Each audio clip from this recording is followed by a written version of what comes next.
મારા વાલા વિદ્યાર્થી મિત્રો, આજે આપણે પીએસઆઈ મૂક ટેસ્ટ 1નું પેપર સોલ્યુશન જોઈ રહ્યા છીએ, જેની અંદર ગણિત અને રિઝનિંગના પ્રશ્નો જે છે એના આપણે અહીંયા સોલ્યુશન કરીશું. પહેલો પ્રશ્ન તરફ આગળ વધીએ તો પહેલા પ્રશ્નની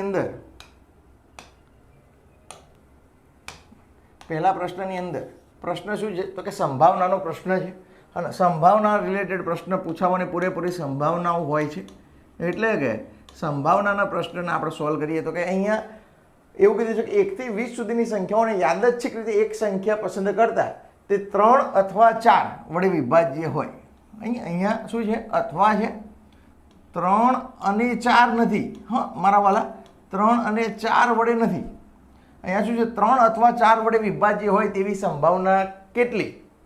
3 અને 4 વડે વિભાજ્ય હોય એનો મતલબ એવો થાય કે 3 અને 4 બંને વડે વિભાજ્ય એવી સંખ્યા 1 થી 20 ની અંદર કઈ આવે તો કે 12 આવે. ખાલી ખ્યાલ આવે છે? ફક્ત ને ફક્ત શું આવે? 12 આવે. પણ અહીંયા શું કીધું? 3 અથવા 4 વડે વિભાજ્ય. તો 3 વડે વિભાજ્ય સંખ્યાઓ કેટલી છે ભાઈ?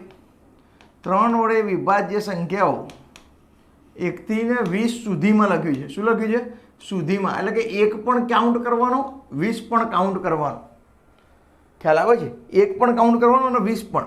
3 વડે વિભાજ્ય સંખ્યામાં કઈ આવે તો કે 3 એકા 3, 6, 9, 10 11 12 13 14 15 16 17 ને 18 19 20 અને 21. પછી 21 વધી જાય છે, 20 સુધીમાં નથી આવતું. હવે 4 વડે વિભાજ્ય, 4 વડે વિભાજ્ય એવી કેટલી સંખ્યાઓ મારા વાલા તો કે 4 2 8, 4 તરી 12, 16 ને 20. 20 ને ઇન્ક્લુડ છે. સુધી લખ્યું છે એટલે આને ગણી લેવાની ભાઈ. હા, સુધી લખેલ હોવાથી આને શું કરવાની છે? ગણવી. ખ્યાલ આવે છે? સુધી લખેલું હોવાથી એને ગણી લેવાની છે. હવે 3 6 9 12 15 18 કેટલા આંક થયા તો કે 1 2 3 4 5 6 7 8 9 અને 10. ટોટલ કેટલા થયા? 10 થયા. 12 બંનેમાં આવેલો છે એટલે આને એક વખત ગણવાનું નથી બીજી વખત. હા, 1 2 3 4 5 6 7 8 9 અને 10 આને એક વખત આવી ગયું છે એટલે આપણે એને ગણતા નથી. એટલે કે આપણા અવલોકનો, હા ને, આપણી અવલોકનો કેટલા થઈ ગયા ભાઈ? હા ને, જોઈતા અવલોકનો કેટલા થઈ ગયા તો કે 10 અવલોકનો. અને કુલ અવલોકનો કેટલા છે ભાઈ? કુલ અવલોકનો કેટલા થાય તો કે 1 થી 20 સુધી ગણવાના છે. એટલે કે 1 ના પણ કેલ્ક્યુલેટ કરવાનો છે અને 20 ના પણ કેલ્ક્યુલેટ કરવાનો છે. તો અહીંયા કુલ કેટલા થઈ જાય ભાઈ તો 20 અંક થઈ જાય. કુલ અવલોકનો કેટલા થઈ જાય? 20. સંભાવનાનું સૂત્ર શું કહે છે મારા વાલા? સંભાવનાનું સૂત્ર શું કહે છે તો કે ઉપર જોઈતા પરિણામો આવશે અને નીચે આવશે કુલ અવલોકનોની સંખ્યા આવશે. હા ને, કે સંભવિત પરિણામો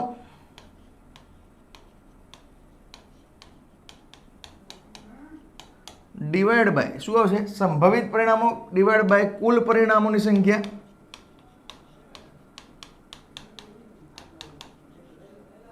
ચાલો, તો સંભાવના કેટલી હતી ભાઈ? સંભવિત પરિણામો કેટલા છે? જોઈતા અવલોકનો 10 અને કુલ પરિણામો કેટલા છે મારા વાલા? 20. તો 0 0 કટ થઈ જાય છેલ્લા અંકમાં એટલે 1/2. અહીંયા છે ક્યાંય 1/2? હા છે સાહેબ. હા ને, ક્યાં છે? સી ઉપર છે. તો જવાબ શું આવશે ભાઈ? 1/2. ખ્યાલ આવે છે? ચાલો, સમજણ પડી ગઈ પ્રશ્નની અંદર. આગળનો પ્રશ્ન જોઈએ, બીજા નંબરનો પ્રશ્ન. એની અંદર શું આવશે ભાઈ જોઈ લઈએ. એક વેપારી કોઈ વસ્તુને 1440 રૂપિયામાં વેચે છે ત્યારે તેને 10% નુકસાન થાય છે. જો તેને 15% નફા કમાવવો હોય તો તે વસ્તુની વેચાણ કિંમત કેટલી હોવી જોઈએ? તો સામાન્ય રીતે આ નફા ખોટનો દાખલો અને ટકાવારીનો બે મિક્સ છે. હા, આની અંદર કયું આવે ભાઈ તો કે નફા ખોટ અને ટકાવારી.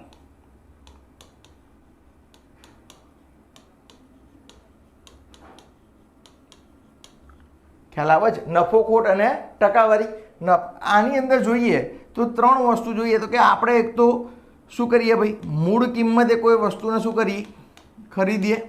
એના કરતાં ઓછાએ વેચીએ તો આપણને ખોટ જાય અને વધુ એ વેચીએ તો આપણને શું થાય? નફો જાય.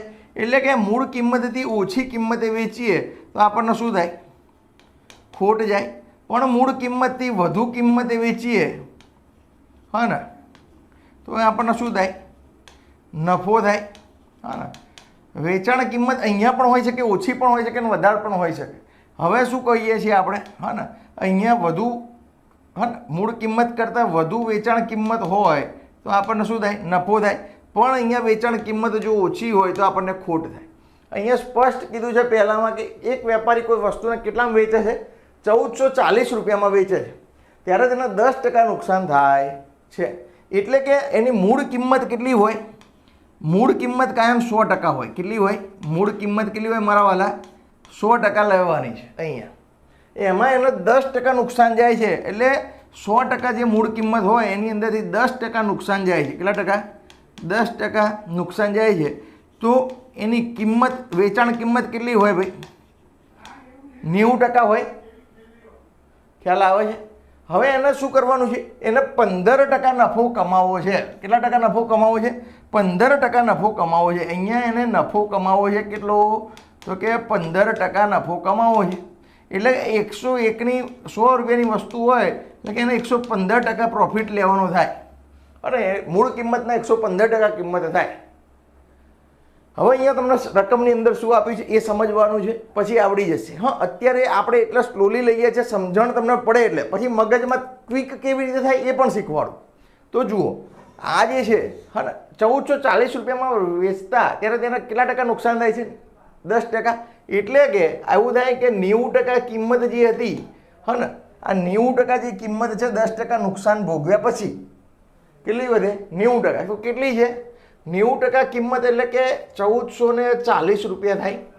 કેટલા થાય? 1440 રૂપિયા. હવે એને વેચવું છે કેટલામાં? જો એને 15% નફો કમાવો છે એટલે કે એને 115% જેટલું પ્રોફિટ લેવો છે. વેચાણ કિંમત એની કેટલી હોવી જોઈએ? 115%. તો કે 115% બરાબર કેટલા થાય? હવે સીધો ક્રોસ મલ્ટિપ્લિકેશન કરવાનું છે એટલે કે 115 ગુણ્યા 1440 ભાગ્યા 90. 0 0 કટ, 9 એક કટ કરીએ અહીંયા તો અહીંયા 9 એકા 9 અને 10 5 54, 6 9 54. હવે આવી ગયું 115 ગુણ્યા 16. 115 ગુણ્યા 16. હવે આ જે કરવાનું છે એ સરળતાથી કેવી રીતે કરાય એ પણ શીખવાડો. આપણા જોડે ત્યાં કેલ્સી ના હોય પણ ફાસ્ટ ગણતરી કરવી છે તો 115 ગુણ્યા આને શું લખાય? 10 પ્લસ 6. તો 10 વડે ગુણાકાર કરો તો 1150. આટલા સુધી ખ્યાલ આવે છે? હવે સીધો ગુણાકાર છે 6 પંચા 30 નો 0 વધી પડી 3. 6 એકા 6 7 8 9. 6 એકા 6 0. 5 ને 5 10 ને 1 5 ને 5 10 ને 4 14 નો ચોકડો વધી પડી 1. 6 ને 1 7 ને 1 8 8. કેટલા રૂપિયા આવી ગયા ભાઈ? 1840 રૂપિયા આવી ગયા. ખ્યાલ આવે છે? શું જવાબ આવશે? 1840 રૂપિયા જવાબ આવશે. હવે આટલી બધી મગજમારીમાં ના પડવું હોય તો પણ સામાન્ય રીતે કેવી રીતે કરી શકાય એના વિશે સમજણ લઈએ. હા ને, એની સમજણ લઈએ તો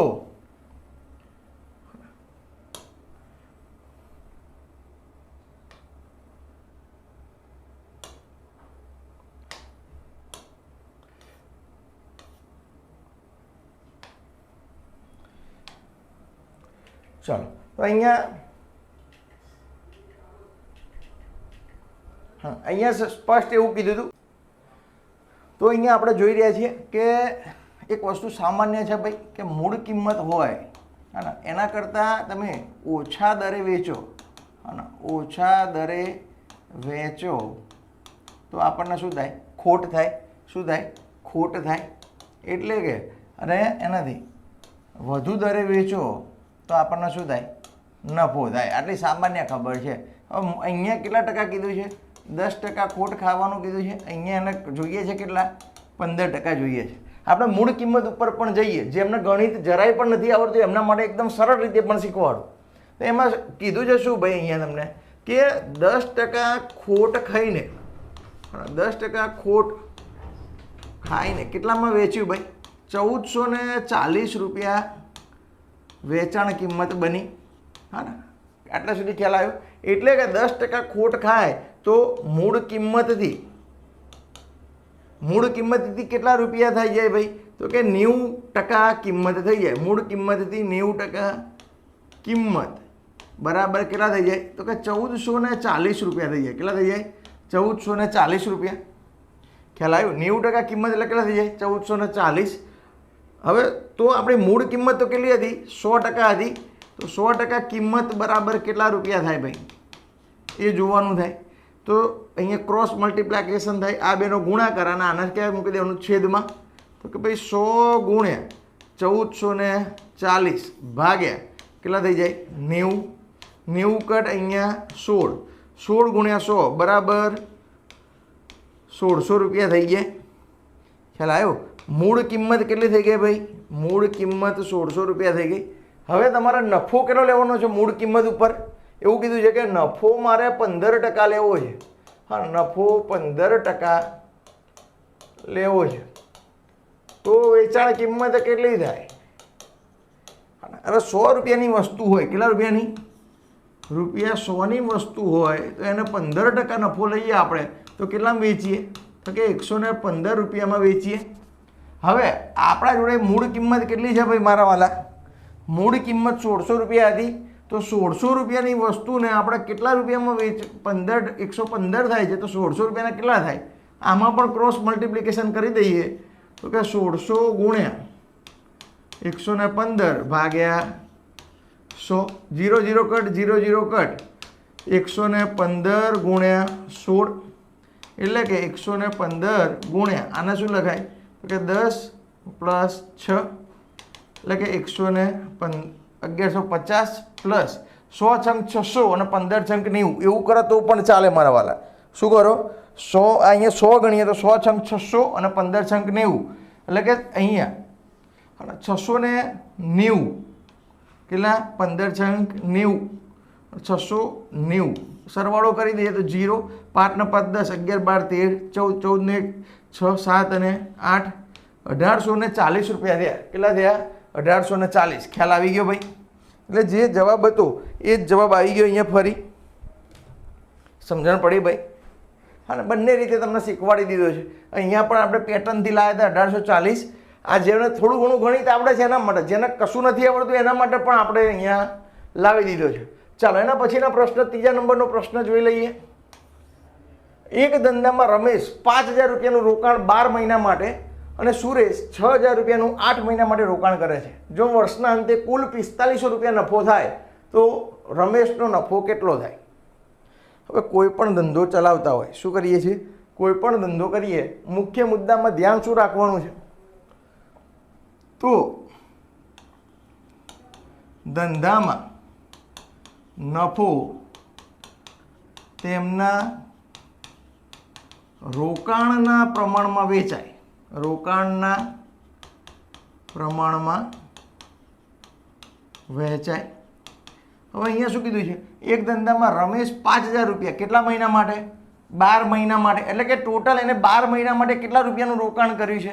હા ને, 12 મહિનાનું રોકાણ 5000 રૂપિયા છે. સુરેશે 6000 રૂપિયા કેટલા મહિના માટે? 8 મહિના માટે કરે છે. જો વર્ષના અંતે 4500 રૂપિયા હોય, હવે સીધી જ વાત છે, એ બંનેનું આપણે શું કરી દેવાનું છે ભાઈ? આ જે છે 12 મહિના માટે કેટલા રૂપિયા છે ભાઈ? 5000. 12 મહિના માટે એને કેટલા રૂપિયા રોક્યા છે? 5000 રૂપિયા રોક્યા છે. એટલી ખ્યાલ આવે છે? ચાલો, એટલે કે 12 પંચાના 60.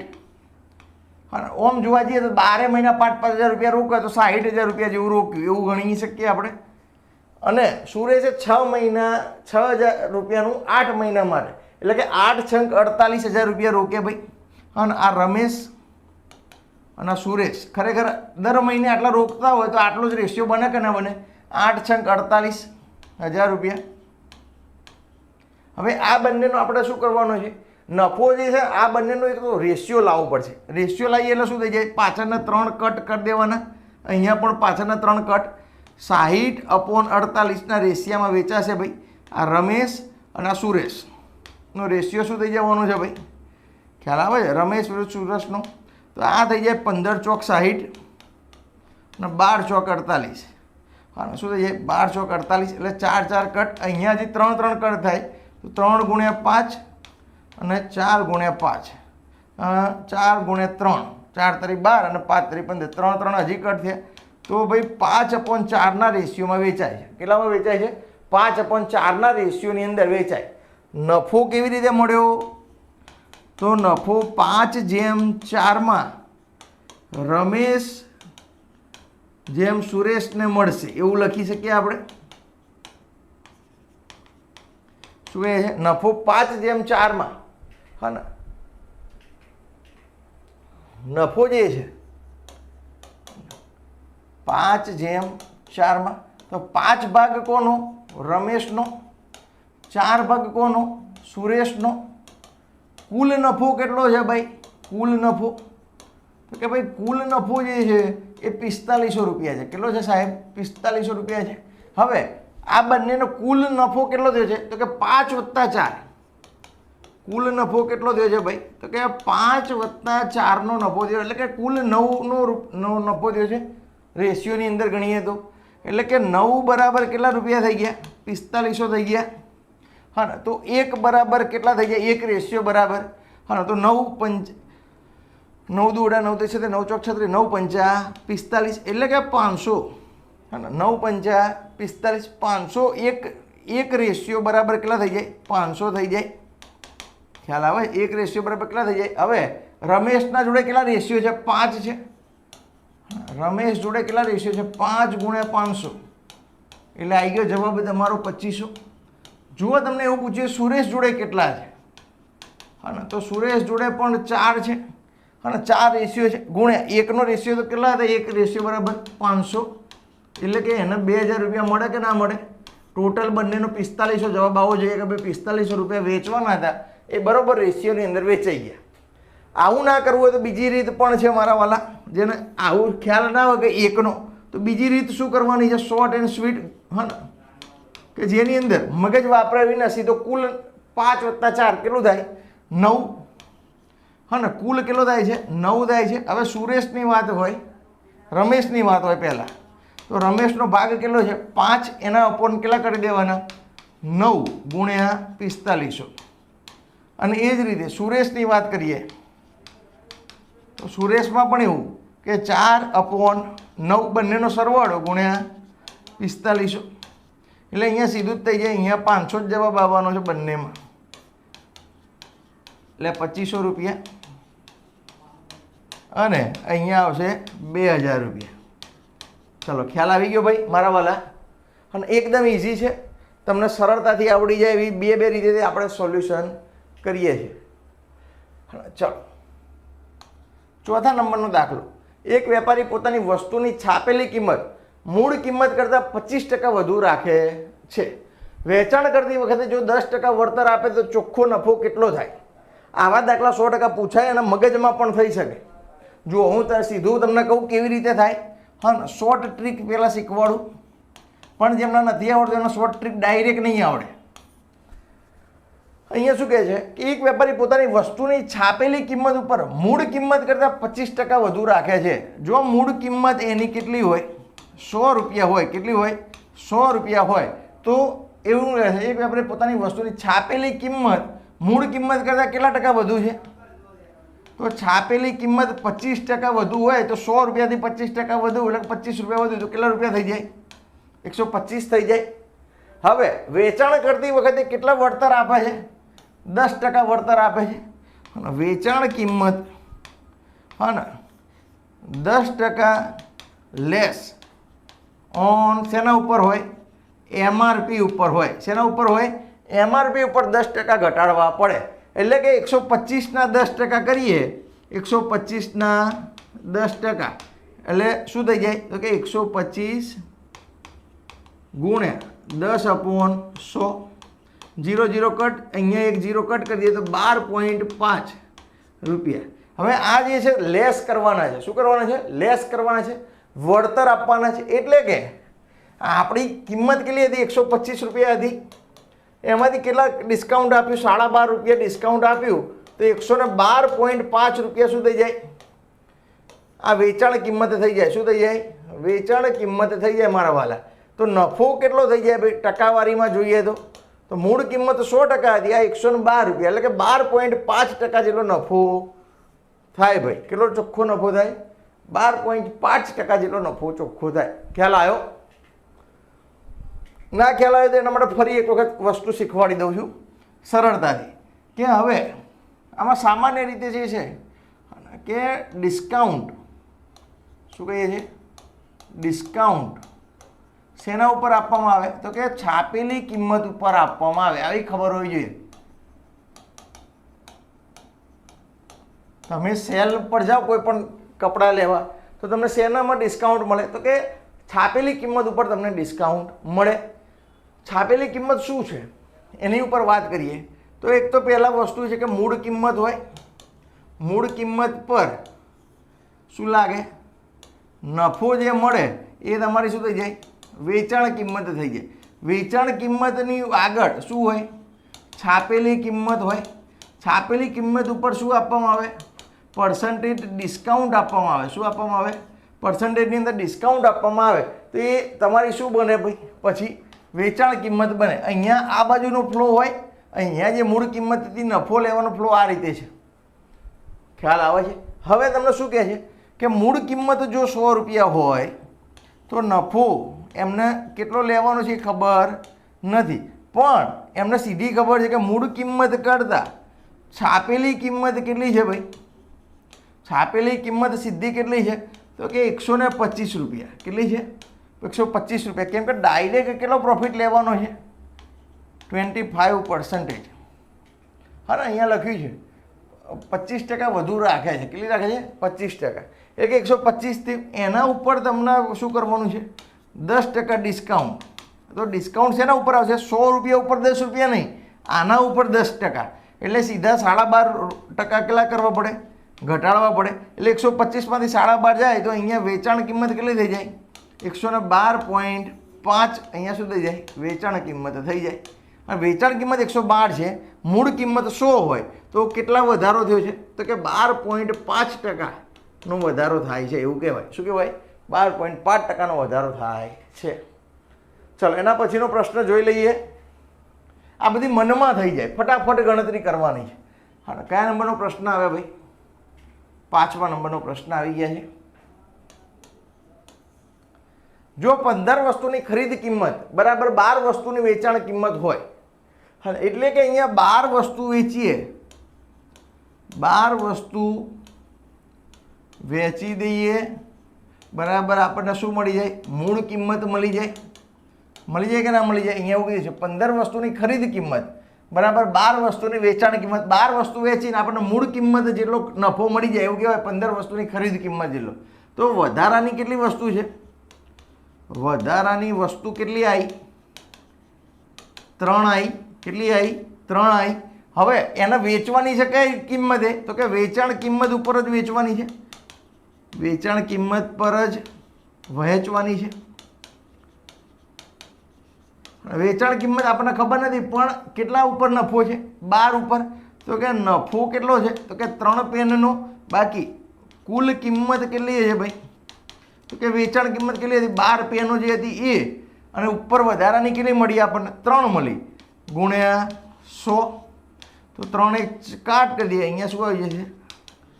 4 કટ કરીએ તો 25% નફો આવી જશે. કેટલો આવી જશે? 25% નફો આવી જશે. ખ્યાલ આવે છે? મેઇન કોન્સેપ્ટ આની અંદર શું છે મારા વાલા? હા ને, કોન્સેપ્ટ શું છે? તો કોન્સેપ્ટ એવો છે કે અહીંયા જ્યારે તમે કોઈ વસ્તુઓ ખરીદો છો તો જેટલી વસ્તુ વધે છે ને એ વસ્તુને ઉપર રાખવાની છે અને નીચે વેચાણ કિંમતવાળી વસ્તુ રાખવાની છે. સમજણ પડે છે? એટલે કે અહીંયા સીધી જ વસ્તુ મગજમાં કરો ને તમે, મગજમાં, તો શું થાય કે 12 વસ્તુઓની વેચાણ 15 વસ્તુની. તો આપણે અહીંયા વેચાણ કિંમત નહીં જોવાનું, કેટલાનો ગેપ છે? તો કે 3નો ગેપ છે. કેટલાનો ગેપ છે? 3નો. વેચાણ કિંમતમાં કેટલી આઈટમો છે? તો કે 12 આઈટમો છે. એને નીચે મૂકી દેવાની એટલે સીધું કટ થઈ જાય. 1/4 રેશિયો આવી ગયો. 1/4 રેશિયો એટલે સીધું ખબર હોવી જોઈએ કેટલા ટકા આવી જાય? 25% આવી જાય. આ રીતે મગજમાં થઈ જાય મારા વાલા. ચાલો 6થા નંબરનો પ્રશ્ન તરફ આગળ વધીએ. આ 6થા નંબરના પ્રશ્ન તરફ આગળ વધીએ. જો 2 સંખ્યાનો લસા, શું કહીએ છીએ? 2 સંખ્યાનો લસા અને ગુસ્સા આપેલો છે, તો તેમાંથી એક સંખ્યા બીજી સંખ્યા. તો આ સૂત્ર ધોરણ 10ના રિલેટેડનું સૂત્ર છે મારા વાલા. આ એક સૂત્ર આવડતું હોય તો આપણે તરત લખી શકીએ. શું છે સૂત્ર? તો કે કોઈ બે સંખ્યા આપી છે અને બે સંખ્યાઓ આપેલી છે. ધારો કે એક્સ તથા વાય, બરાબર, આપણે આવું જ ધારીએ છીએ વર્ષોથી, એક્સ અને વાય. તો એ બે સંખ્યા જે છે, હા, એમાંથી એક સંખ્યા તમને આપેલી છે 128. શું આપેલી છે? 28 આપી છે. લસા જે છે લસા, અને કોનો? તો કે એક્સ અને વાયનો એ કેટલો આપેલો છે? 1920. ગુસા કેટલો આપેલો છે? ગુસા એક્સ અને વાય બંને સંખ્યાનો જ ગુસ્સાની વાત છે. તો એ આપેલો છે ભાઈ 16. હા, હવે એક સંખ્યા તો તમને ખબર જ છે એક્સની કેટલી છે? 128. તો સૂત્ર શું કહે છે? લસા એક્સ વાયનો ગુણ્યા ગુસા એક્સ વાયનો બરાબર શું થશે મારા વાલા? તો કે લસા ગુણ્યા ગુસા બરાબર તે બે સંખ્યાનો ગુણાકાર, તે બે સંખ્યાનો ગુણાકાર એટલે કે એક્સ ઇન્ટુ વાય થઈ જશે. આ સૂત્ર આવડતું હોય તો વાંધો આવે નહીં. ચાલો, હા ને, આપણે નવી સ્લાઇડ લઈ લઈએ.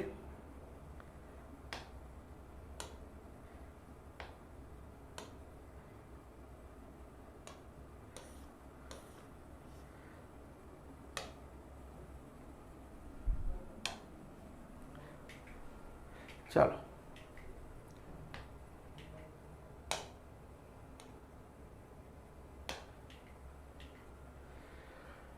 તો અહીંયા સૂત્ર પ્રમાણે બે કિંમતો આવી ગઈ છે. જવાબ 240 આવે છે. એ જોઈ લઈએ કેવી રીતે આવે છે. તો કે અહીંયા સૂત્ર શું હતું? લસા એક્સ વાયનો ગુણ્યા ગુસા. એ જ બે સંખ્યાનો લસા અને ગુસા હોય મારા વાલાઓ, તો એ બે સંખ્યાનો ગુણાકાર આવે. શું આવે? આ સૂત્ર છે મારા વાલા. ખાસ યાદ રાખવાનું, 1 માર્ક તમને અહીંથી જ મળી જવાનો છે. લસા કેટલો આપેલો છે?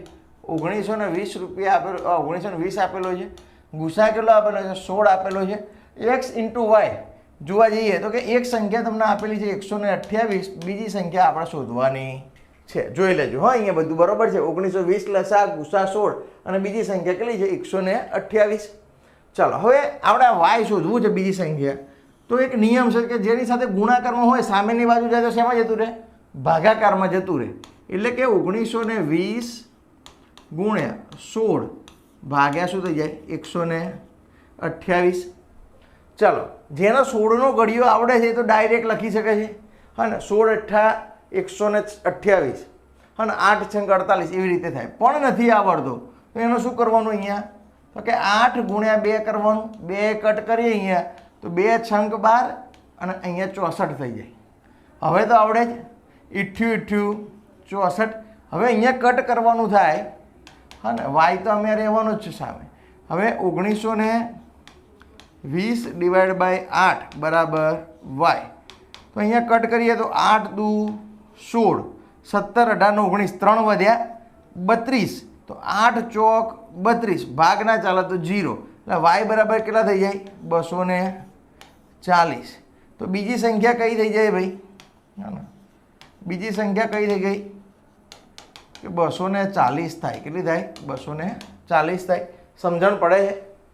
અને જવાબ આવી ગયો છે તમારો 240. પરફેક્ટ જવાબ છે. ચાલો, 7મા નંબરના પ્રશ્ન તરફ આગળ વધીએ. 7મા નંબરનો પ્રશ્ન શું કહે છે ભાઈ? સાંભળો, આ પણ લસાનો જ પ્રશ્ન છે. શેનો પ્રશ્ન છે? લસા શોધવાનો પ્રશ્ન છે મારા વાલા. હવે શું કહે છે કે 3 ઘંટડીઓ 10, 15 અને 20 મિનિટના અંતરે વાગે છે. સવારે 8 વાગે એક સાથે વાગી હોય તો ફરી એક સાથે ક્યારે વાગશે? હા, તો 1, 10, 15 અને 20 અલગ અલગ અંતરે વાગે છે.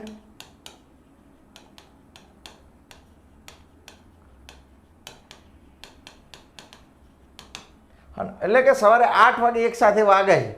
હવે જુઓ, 10 પછી બીજી ક્યારે વાગે? 20 સેકન્ડે, 30, 40, 50, 60 અને 70 આવી રીતે વાગે.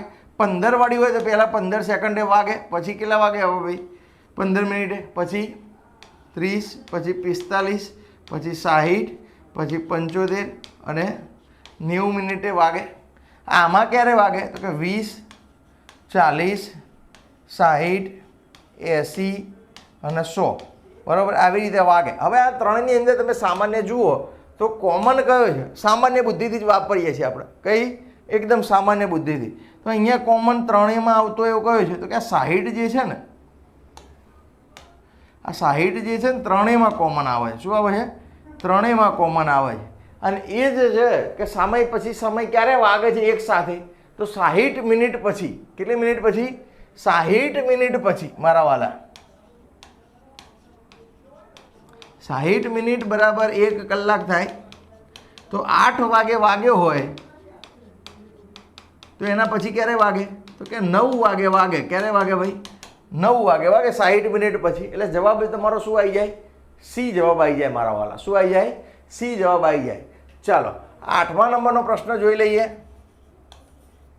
અને એના પછીનો પ્રશ્ન છે અહીંયા સીધી જ વાત છે. નળ અને ટાંકી એનો પ્રશ્ન છે. કાર્યક્ષમતાવાળો પ્રશ્ન છે ભાઈ. શું છે? કાર્યક્ષમતા ચકાસવી પડે. એક ટાંકીને ભરવા વાળો નળ તેને 10 મિનિટમાં ભરી શકે છે, જ્યારે નિકાલ નળ એટલે કે ખાલી કરનાર 15 મિનિટમાં ખાલી કરી શકે છે. એટલે કે નળ જે છે એ A છે અને B છે, બરાબર? બે નળ છે. હવે શું કહે છે કે બંનેની મિનિટ આપેલો છે, સમય આપેલો છે. શું આપેલો છે? સમય આપેલો છે. કેટલો છે ભાઈ? A કેટલી મિનિટમાં ભરી શકે છે? 10 મિનિટમાં. B ખાલી કરે છે. શું કરે છે? ખાલી કરે છે. બંનેનો આપણે એમ જ લખીએ.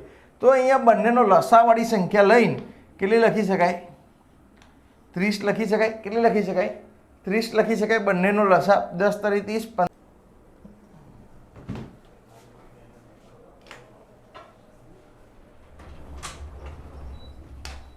ચાલો તો અહીંયા ખ્યાલ આવી ગયો છે તમને નળ અને કાર્યક્ષમતાવાળો 8મા નંબરના પ્રશ્ન ઉપર.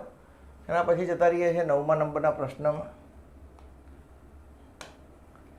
9મા નંબરનો પ્રશ્ન શું કહે છે? એની કામ કરવાની ક્ષમતા બીના કરતાં બમણી છે. કેવી છે?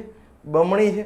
જો બંને ભેગા મળીને કામ 14 દિવસમાં પૂરું કરતા હોય તો એ એકલો કામ કેટલા દિવસમાં પૂરું કરે? હવે અહીંયા A અને B આપણે લખી દીધા છે, બરાબર? બંનેની કામ કરવાની ક્ષમતા આપી દીધી છે. અહીંયા શું આપેલું છે ભાઈ? કાર્યક્ષમતા કેટલી આપી છે? એની કામ કરવાની ક્ષમતા B કરતાં બમણી છે. Bની જો 1 હોય તો એની ડબલ થઈ જાય, બમણી થઈ ગઈ કે નહીં? અને આ વસ્તુ આપણે સમજવાની છે. ઊંધું જો લખાઈ જાય તો માર્ક મળે નહીં. હવે મેઇન વસ્તુ અહીંયા છે મારા વાલા. તમને જે તકલીફ ક્યાં પડે છે ને એ પણ હું જોડે જોડે કહેતો જઈશ કે એની કામ કરવાની ક્ષમતા બીની કામ કરવાની ક્ષમતા કરતાં કેવી છે ભાઈ? બમણી છે. એટલે કે એની ક્ષમતા એ B કરતાં કેવી છે? બમણી છે. હવે બંને ભેગા જ મળીને કામ કરે. અહીંયા શું કે બંને ભેગા મળીને કામ કરે તો 3 થઈ જાય કામ. કામ કેટલું થઈ જાય? 3 થઈ જાય રોજનું. અને એક દિવસમાં કેટલું કામ થઈ જાય ભાઈ?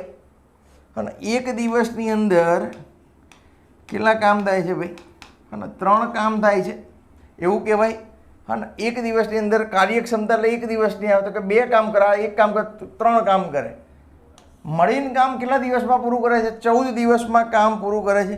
એક દિવસમાં 3 કામ થાય તો 14 દિવસની અંદર કેટલા કામ થાય ભાઈ? 14 દિવસની અંદર કેટલા કામ થાય? તો 14 × 8 14 તરીને 42 કામ હોય ટોટલ. કુલ કામ કેટલું હોય? 42 કામ હોય. કુલ કામ 42 છે ભાઈ. કેટલું કામ છે? કુલ કામ કેટલું થઈ જાય? 42 થઈ જાય. હા, હવે એવું કહે છે એ એકલો કામ કેટલા દિવસમાં પૂરું કરે? હવે કુલ કામ 42 છે, રોજનું 2 કામ કરી શકતો હોય. એની કામ કરવાની ક્ષમતા, એની કામ કરવાની ક્ષમતા તો ભાઈ કુલ કામ એના લાગતા દિવસો બરાબર શું થઈ જાય? કુલ કામ ભાગે એની કાર્યક્ષમતા કરી દેવાનું. શું કરી દેવાનું? કાર્યક્ષમતા કરી દેવાનું. કુલ કામ કેટલું છે એનું તો કે ભાઈ આપણે અહીંયા જોયું 42 કુલ કામ છે અને કાર્યક્ષમતા કેટલી છે ભાઈ એની? 2. એટલે કેટલા દિવસ થઈ જાય? 21 દિવસ થઈ જાય. કેટલા દિવસ થઈ જાય? 21 દિવસ થઈ જાય. આને 21 દિવસ લાગે, આને ભાઈ કેટલા દિવસ લાગે? તો 42 દિવસ પૂરેપૂરા લાગે એવું થાય. ખ્યાલ આવે છે? અને ભાઈ બંને ભેગા થાય તો 14 દિવસમાં કામ પૂરું થાય ભાઈ. ખ્યાલ આવે છે? અહીંયા શું જવાબ આવી ગયો ભાઈ? 21 દિવસ જવાબ આવી ગયો. અહીંયા એનું પૂછ્યું છે એટલે બીનું પૂછ્યું હોત તો કેટલા દિવસ આવે તો કે 42 દિવસ પૂરા આવે. ચાલો એના પછીનો નંબર છે 10 નંબરનો પ્રશ્ન. 10 નંબરનો પ્રશ્ન એકવાર વાંચી લઈએ. શું કહે છે તો કે એ, બી અને સી એક કામના 4400 રૂપિયા નક્કી કરે છે. એ અને બી સાથે મળીને કામનો 8/11 ભાગ પૂરો કરે તો સીના ભાગે કેટલી રકમ આવશે?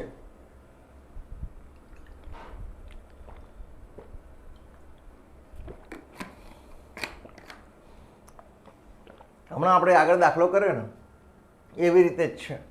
એ, બી અને સી એક કામના કેટલા રૂપિયા નક્કી કરે છે? 4400 નક્કી કરે છે. સીધી વાત છે. એ અને બી સાથે મળીને કામનો 8/11 ભાગ પૂરો કરે. 8/11 ભાગ મતલબ એનો અર્થ શું થાય? અર્થ થાય કે ભાઈ કુલ કામ કેટલું છે? કુલ કામ કેટલું છે? 11 છે. કેટલું છે? આ અહીંયા નીચે શું આવે? કુલ કામ આવે. એ પ્લસ બી કેટલું કામ કરેલું છે ભાઈ? તો કે 8 કામ કરી દીધું. તો સી માટે બાકી કામ કેટલું થઈ જાય? તો કે 11 - 8 3 કામ કેવું રહે ભાઈ? બાકી રહે છે. અને એનો ભાગ કેટલો છે? 3મો ભાગ કરે છે. એ ત્રીજા ભાગનું કામ કરે છે. કે કુલ કામ કેટલું? 3/11 કામ છે. હા, 3/11 ગુણ્યા અહીંયા કેટલા રૂપિયા આપ્યું છે? 99. સીનું કામ કેટલું છે ભાઈ? સીનું 99 જે છે એને કામ કરે એટલું જ મળે કે નહીં? કામથી વધારે 99 મળે નહીં. જેટલું કામ કર્યું, સીનું કેટલું કામ કર્યું? 3/11 કામ કરી. 3/11 કેટલાનો એનો કેટલા રૂપિયામાંથી મળશે? કે 4400માંથી મળશે. તો 11 ચોક 44 અને 400 તો 4 તરી 12. 1200 રૂપિયા જે છે એ શું થઈ જશે ભાઈ? સીના ભાગે આવતી રકમ છે. કેટલી રકમ આવશે ભાઈ? સીના ભાગે 1200 રૂપિયા રકમ આવશે મારા વાલા. ખ્યાલ આવે છે? ચાલો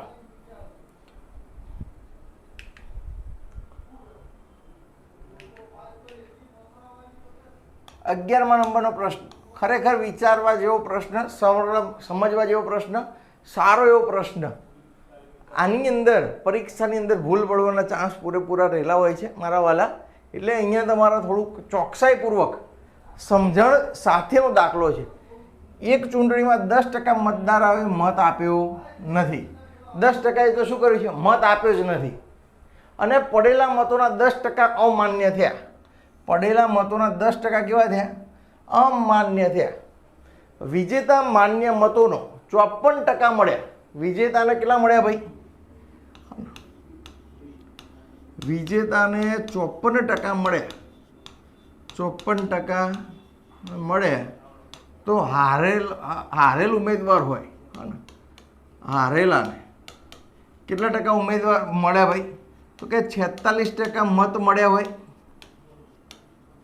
એવું કહી શકાય. કેટલા મત મળ્યા? 46% મત મળ્યા.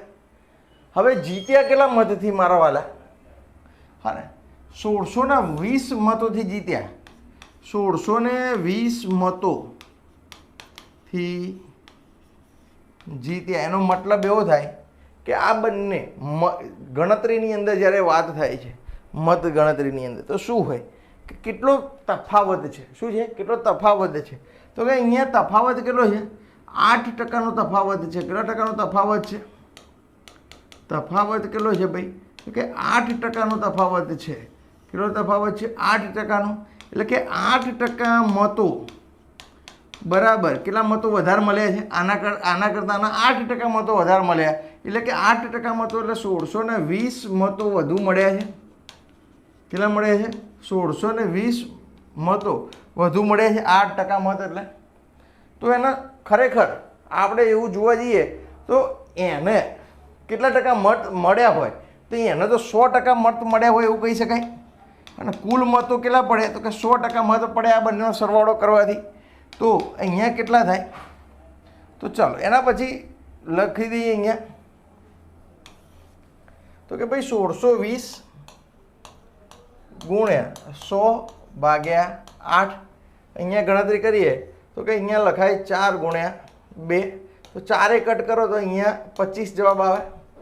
અને અહીંયા 2 કટ કરો તો 8 દુ 16, 8 એકા 1, 810 ગુણ્યા 25 કેટલો થઈ જાય? 810 ગુણ્યા 25. 810 ને હજી 4 વડે ભાગી નાખીએ આપણે, અને અથવા તો સીધો ગુણાકાર કરી દઈએ.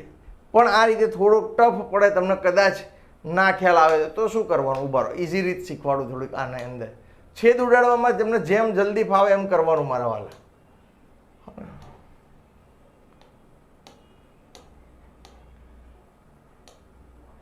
ચાલો, છેદ ઉડાડવામાં હવે જોઈએ આપણે શું કરવાનું. તો સીધી જ વાત છે, અહીંયા 8 વડે ગુણ આપણે ઉડાડવાનો પ્રયત્ન કરી દઈએ છીએ. પહેલાં હજી શું કરીએ છીએ? ના ખ્યાલ આવે તો 4 વડે ઉડાડવાનો પ્રયત્ન કરવાનો. પહેલાં ડાયરેક્ટ ના ઉડે તો આને 4 ગુણ્યા 2 લખ્યું. હવે 2 કટ કરીએ તો અહીંયા 8 દુ 16, 1 અને 10 આટલું આવ્યું. હવે ફરી 2 વડે કટ કરીએ અને 2 ગુણ્યા 2 લખાય.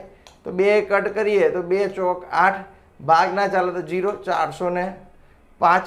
હવે અહીંયા 405 ગુણ્યા 100, 405 ગુણ્યા 100 ભાગ્યા 2 આવું થઈ જાય. હવે 20, 202, 2025, હા 20,250 મત જે કુલ મત હતા. કેટલા હતા? કુલ મત હતા, જે ખરેખર માન્ય મત છે. કેવા મત છે? 20,250 કેવા છે? માન્ય મતો છે. કેવા છે? માન્ય મતો છે, કે 20,250 મતો માન્ય છે. હવે અહીંયા એવું કહે છે કે એક ચૂંટણીમાં 10% મતદારો હોય તો મત આપ્યા જ નથી. મતદારોએ મત આપ્યા નથી. બીજું શું કહે છે? 10% મત પડેલા મતોના 10% અમાન્ય થયા. એટલે કે આ જે આવ્યા ને 20,250, કેટલા આવ્યા? 20,250 મત જે હતા ને એ ખરેખર માન્ય મતો છે. હા ને, ચલો એ હજી આમાં એક સ્લાઇડ ઉમેરીને તમને સમજાવી દઉં આખું.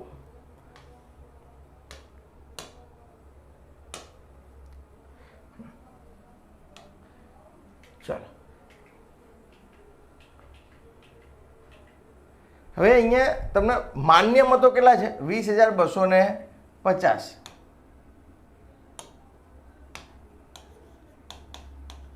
માન્ય મતો કેટલા થયા? 20,250. માન્ય મતો નહીં, ગણેલા મતો. શું થઈ જશે? ગણતરીના મતો 20,250. હવે એવું કહે છે કે માન્ય મતો, પ્રશ્ન શું કહે છે ભાઈ મારા વાલા? તો અહીંયા એવું કહે છે કે પડેલા મતોના 10% અમાન્ય થયા હતા. હા ને, એટલે કે આપણે માન્ય મતો ગણવા છે એ પછી ગણીએ તો કે પહેલાં તો પડેલા મતો જે છે, પડેલા મતોના 10% કેવા થયા? અમાન્ય થયા. પડેલા મતો કેટલા છે એ ખબર નથી આપણને, હા ને, પણ 10% અમાન્ય કરી દીધા છે.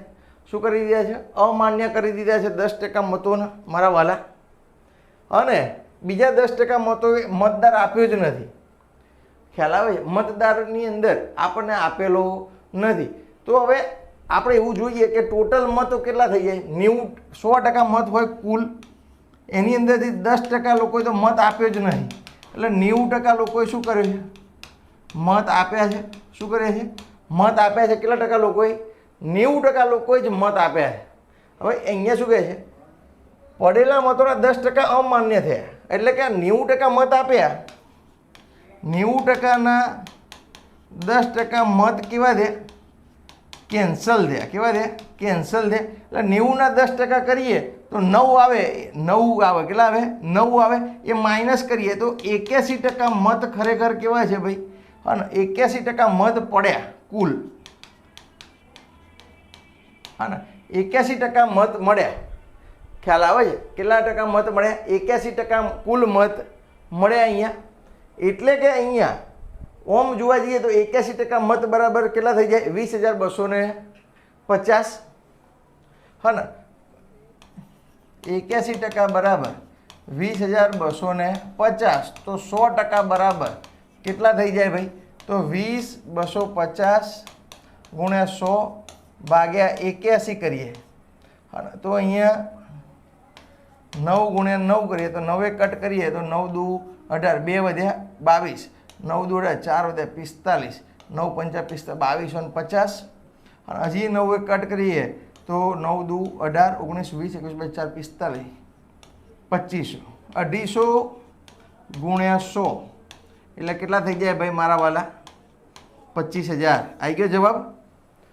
ખબર પડી શું કર્યું? થોડોક લાંબો દાખલો છે, મગજની અંદર કરવા જઈએ તો પણ લાંબો પડે, એટલે આવા દાખલાને ગણતરીની અંદર છેલ્લે રાખવાના. કેવા રાખવાના?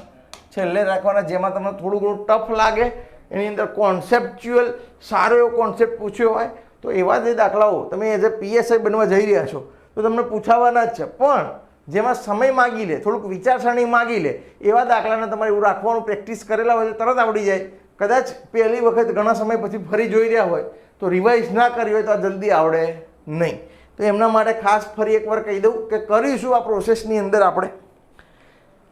તો સૌથી પહેલાં એમને જે આપ્યું છે ને એ પહેલી 2 લાઈન ખરેખર છેલ્લે ઉપયોગમાં આવવાની છે, આ 2 લાઈન પછી ઉપયોગમાં આવવાની છે.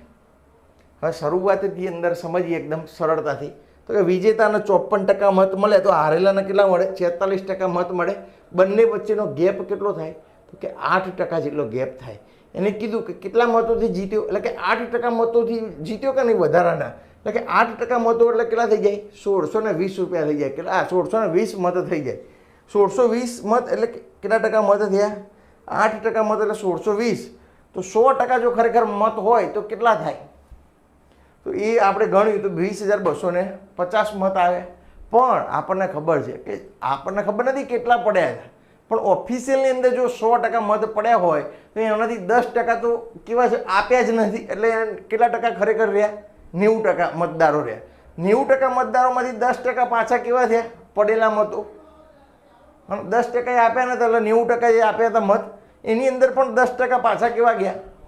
અમાન્ય થયા. એટલે કે 0.81 એવું કહેવાય. હા ને, 81% મત કુલ પડ્યા.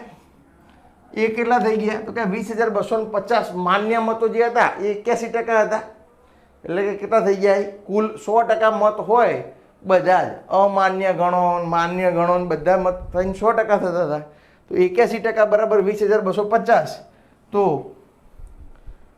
કેટલા થઈ જાય એવું જો ગણવાનો પ્રશ્ન થઈ જાય, સીધો જવાબ આવી જાય છે 25000. ચલો 12મા નંબરનો પ્રશ્ન છે. હવે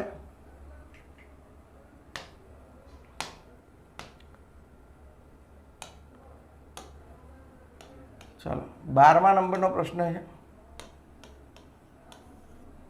એક વિદ્યાર્થીને પરીક્ષામાં પાસ થવા માટે 33% ગુણની જરૂર છે. તે 125 ગુણ મેળવે છે અને 40 ગુણથી નપાસ થાય છે. આમાં પણ થોડો કોન્સેપ્ટ છે એ સમજવાનો છે મારા વાલા. તો શું કહીએ છીએ કે એક વિદ્યાર્થીને પરીક્ષામાં પાસ થવા માટે કેટલા ગુણની જરૂર છે? 33% ગુણની જરૂર છે. તે 125 ગુણ મેળવે છે. કેટલા ગુણ મેળવે છે? 125 ગુણ મેળવે છે. છતાંય 40 ગુણથી શું થાય છે? ફેલ થાય છે. એટલે તમને ખબર પડે કે પાસિંગ ટકાવારી કેટલી? તો કે 33%. અને પાસિંગ ગુણ કેટલા? તો કે ભાઈ આ 125 + 40 કરો, હા, તો આ 40 ગુણથી નાપાસ થાય છે. જો 40 ગુણ આના મળી ગયા હોત, હા, તો એ પાસ થઈ જાય. એટલે કે 33% મેળવી લે. એટલે કે 125 + 40, હા, આ ઉમેરો તો જ એ કેટલા ટકાએ પહોંચે? 33% પહોંચે એવું કહેવાય. એટલે કે 140 150 160 અને 165 માર્કે એના કેટલા ટકા થાય ભાઈ? 33% થાય. ખ્યાલ આવે છે? 165 માર્ક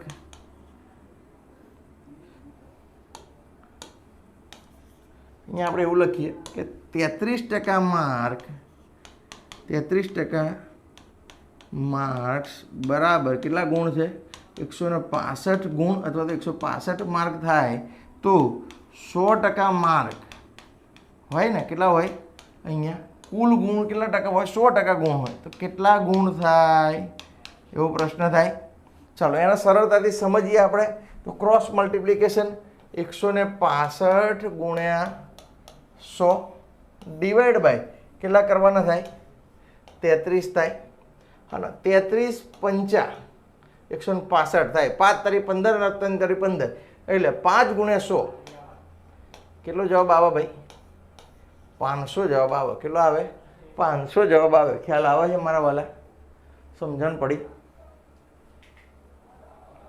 ચાલો 13મા નંબરનો પ્રશ્ન છે, છાપેલી કિંમત 500 રૂપિયા પર 10% અને 20% ક્રમિક વળતર બાદ ગ્રાહકે કેટલી રકમ ચૂકવવી પડશે?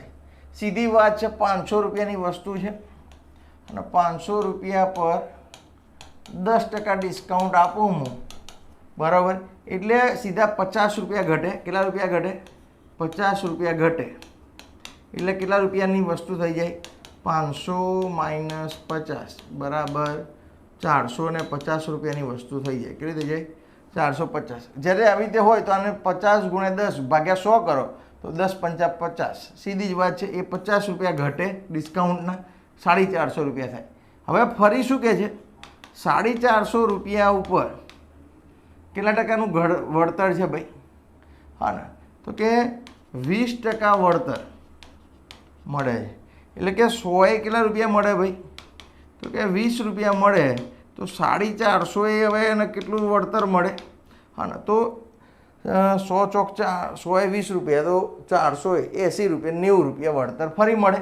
હા ને, એટલે કે અહીંયા 450 ગુણ્યા 20 ભાગ્યા 100 કરો તો 45 દુ 90 રૂપિયા વળતર મળે, હજી વધારાનું. તો 450 માઇનસ તમે 90 કરો. શું કરો? 450 માઇનસ 90 રૂપિયા કરો હજી, તો કેટલા આવી જાય ભાઈ? 360 રૂપિયા પડે. કેટલામાં પડે ભાઈ? 360 રૂપિયામાં પડે. સમજણ પડી? હા, 360 રૂપિયામાં પડે. આપણને ખ્યાલ આવી. હવે બીજી રીત એવી પણ છે આની અંદર, જોઈ લઈએ જરાક. અને જેમને આનો ખ્યાલ ના આવે એને બીજી રીત પણ બતાવું કે ભાઈ શું થઈ શકે છે આની અંદર. તો અહીંયા એવું કીધું છે કે ક્રમિક ડિસ્કાઉન્ટ કેટલું છે ભાઈ? ક્રમિક ડિસ્કાઉન્ટ 10% અને 20% છે. હા ને, એટલે છાપેલી કિંમત કેટલી છે ભાઈ? 500 રૂપિયા છે. એના ઉપર ક્રમિક વળતર કેટલું આપ્યું છે ભાઈ? 10% અને 20%. એટલે કે 500 રૂપિયા છે, 10% વળતર આપો તો કેટલા ટકાની અમાઉન્ટ થઈ જાય? ખરેખર 90 રૂપિયા, 90% અમાઉન્ટ થઈ જાય, ગુણ્યા ક્રમિકની અંદર બીજા 20% ડિસ્કાઉન્ટ આપો તો એની કિંમત કેટલી થઈ જાય? 80% થઈ જાય. તો હવે આનો જે આપણે ઉડાડીએ 0 કટ 0 કટ, અને અહીંયા પણ 0 કટ, અહીંયા પણ 0 કટ. 8 9 8 પંચા 40 ગુણ્યા 9 બરાબર કેટલા થઈ જાય? 360 રૂપિયા આવી ગયા સીધા. પણ આની અંદર ક્રમિક વળતરની અંદર બાદ કરવું પડે મારા વાલા. એ ભૂલાઈ જાય ને તો ભૂલ પડે. ક્રમિક વળતરની અંદર વળતર આપવાનું છે, 10% આપવાનું છે ને, એટલે અહીંયા કેટલા મૂક્યા આપણે? સીધા 90% મૂક્યા. મૂળ કિંમત એના કેટલા ટકા છે? 90% કિંમત ગણાશે. અને પછી જે 20% ફરી છે એના પણ આપણે કેટલા ટકા કટ કરીને મૂક્યું? 20% ડિસ્કાઉન્ટ કરીને સીધી એમાઉન્ટની 80% એમાઉન્ટ મળે એને. તો આટલું ડિસ્કાઉન્ટ એને, ડિસ્કાઉન્ટેડ પ્રાઇસ જે છે 360 રૂપિયા થાય, એને 360 રૂપિયામાં વેચવાની થાય. ખ્યાલ આવે છે? ચાલો 14મા નંબરનો પ્રશ્ન જોઈ લઈએ.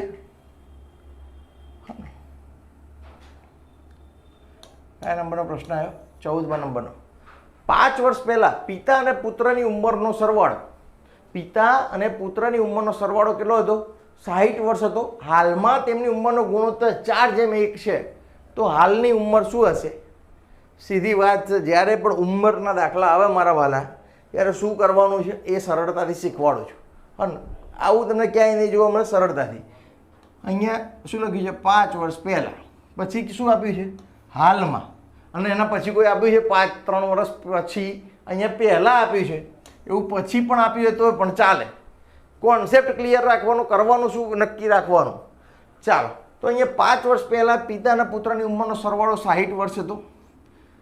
એક તો પિતા છે, બીજું કોણ છે? પુત્ર છે. બરાબર. હવે સરળતાથી પ્રશ્ન એવો છે કે હાલની ઉંમર જોવાની છે. કોઈ જોવાની છે? હાલની ઉંમર જોવાની છે. તો હાલની ઉંમરનો ગુણોત્તર એમને આપેલો છે. તમને કેટલો આપેલો છે? 4:1 આપેલો છે. કેટલો આપેલો છે? 4:1.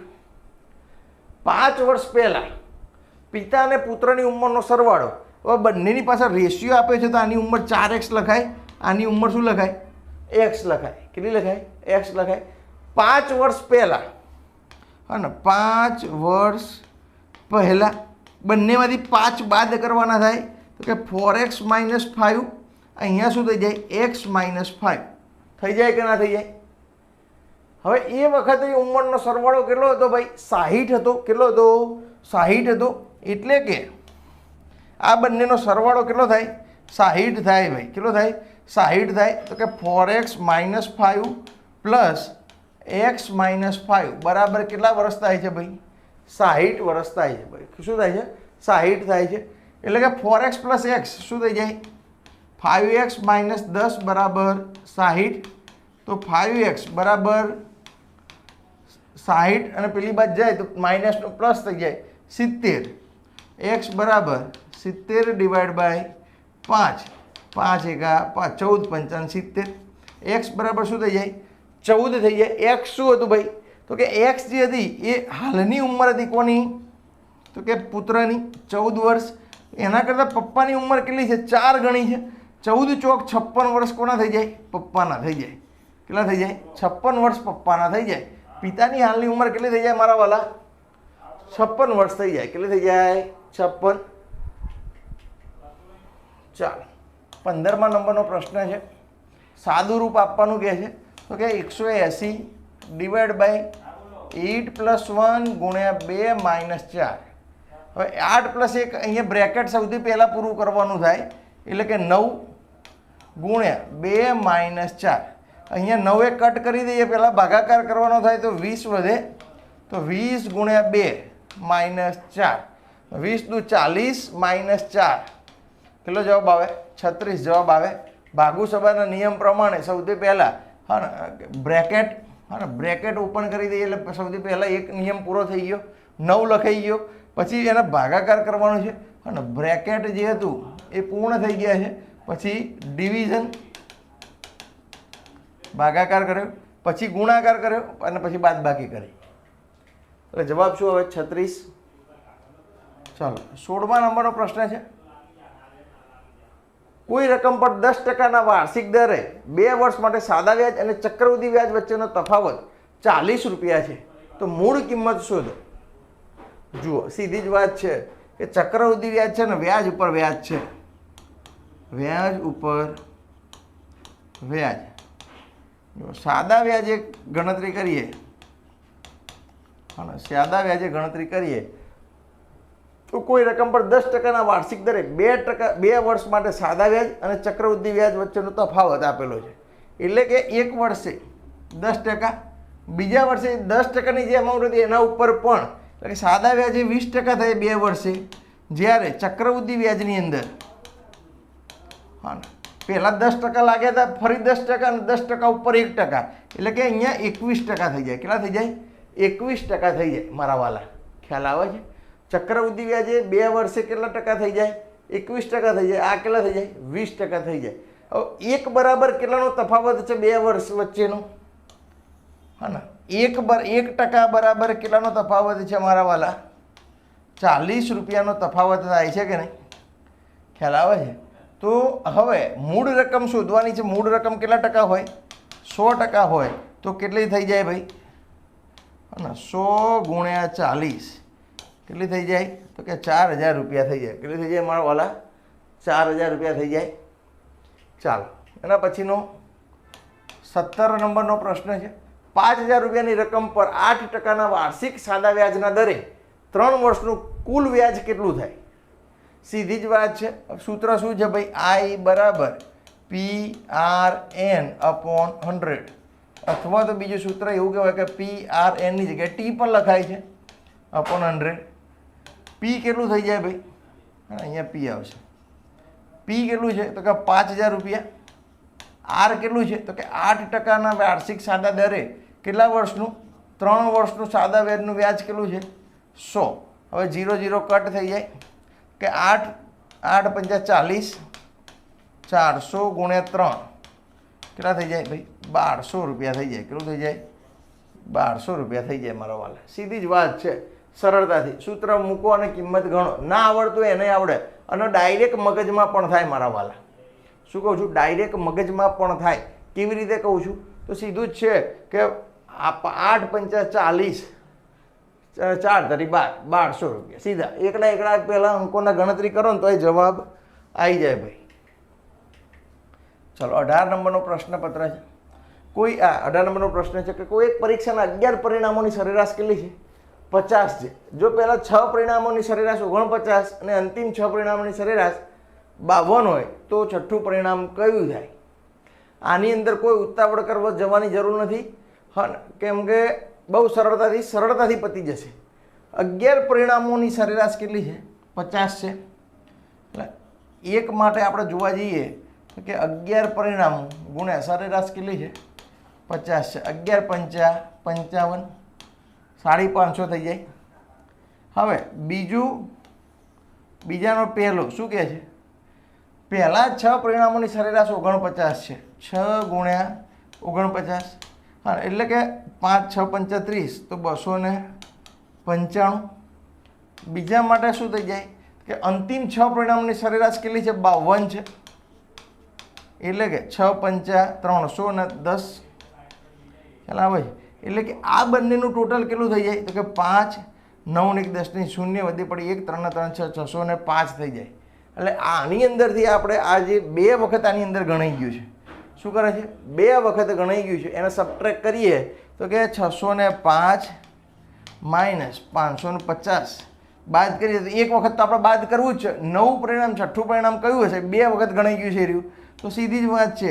કયું આવશે ભાઈ? હા ને, તો કે 55 જે છે, હા ને, એ આવશે ભાઈ. કેટલું આવશે? 55 જે છે એ આવશે મારા વાલા. હા ને, ઓપ્શનની અંદર થોડોક સુધારો કરી દો. 55 વાળું ઓપ્શન આવશે ભાઈ. ચાલો 19મા નંબરનો પ્રશ્ન છે. 8 વર્ષ પહેલા 3 સભ્યોના પરિવારની સરેરાશ ઉંમર 18 વર્ષ હતી. પરિવારમાં 2 બાળકોના જન્મ પછી પણ પરિવારની વર્તમાન સરેરાશ ઉંમર સમાન જ રહે છે. જો બંને બાળકોની ઉંમરનો તફાવત 2 વર્ષ હોય તો નાના બાળકની ઉંમર કેટલી હશે?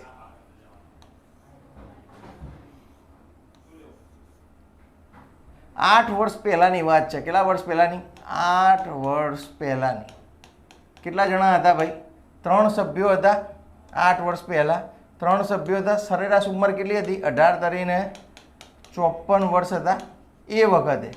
હા ને, એની અંદર 8 તરી 24, હા ને, 8 તરીને 24 વર્ષ થયા. 24 વર્ષ પછી એ ત્રણેયનો સરવાળો થઈ જાય. શું થઈ જાય? ત્રણેયનો સરવાળો થઈ જાય. 24 વર્ષ આની અંદર એડ કરી દઈએ હાલ તો હાલમાં, હા ને, 4 ને 4 8 5 ને 2 78 વર્ષ જે છે એ હાલમાં ત્રણેય જણાના થઈ જાય. શું કરીએ? હાલમાં ત્રણેય જણાના કેટલા થઈ જાય? 78 વર્ષ થઈ જાય. પણ હવે કેટલા જણા ઉમેરાઈ ગયા છે ભાઈ? હા, 5 જણા છે. હવે કેટલા બાળકો જન્મ પછી? 5. 18 પંચા ને 90. હાલની અંદર 18 જ સરેરાશ તો છે. હા, સરેરાશ ઉંમર સમાન રહે છે. તો હાલ સભ્યો કેટલા ભાઈ? સભ્યો 5 થઈ ગયા. કેટલા થઈ ગયા? 5. અને સરેરાશ ઉંમર 18 તો કુલ કેટલા થઈ જાય ઉંમર એમની? 90 થઈ જાય હાલ. પણ ખરેખર વાસ્તવિકતાની અંદર જો 3 જણાની જ ઉંમર ગણત તો કેટલી હોત? 78 હોત કે નહીં? આ 24 વર્ષ પહેલાં 3 જણાના જ ગણ્યા આપણે, એટલે 24 વર્ષ વધારાના એડ કર્યા એ સમયથી જ. એટલે કે આ જે ઉંમર બતાવી 78 વર્ષ એ 3 જણાની છે હાલની. પણ ખરેખર વાસ્તવિકમાં હાલની ઉંમર 5 જે 2 છોકરા જન્મ્યા એ સહિત 18 હોત, સરેરાશ તો 90 થાત.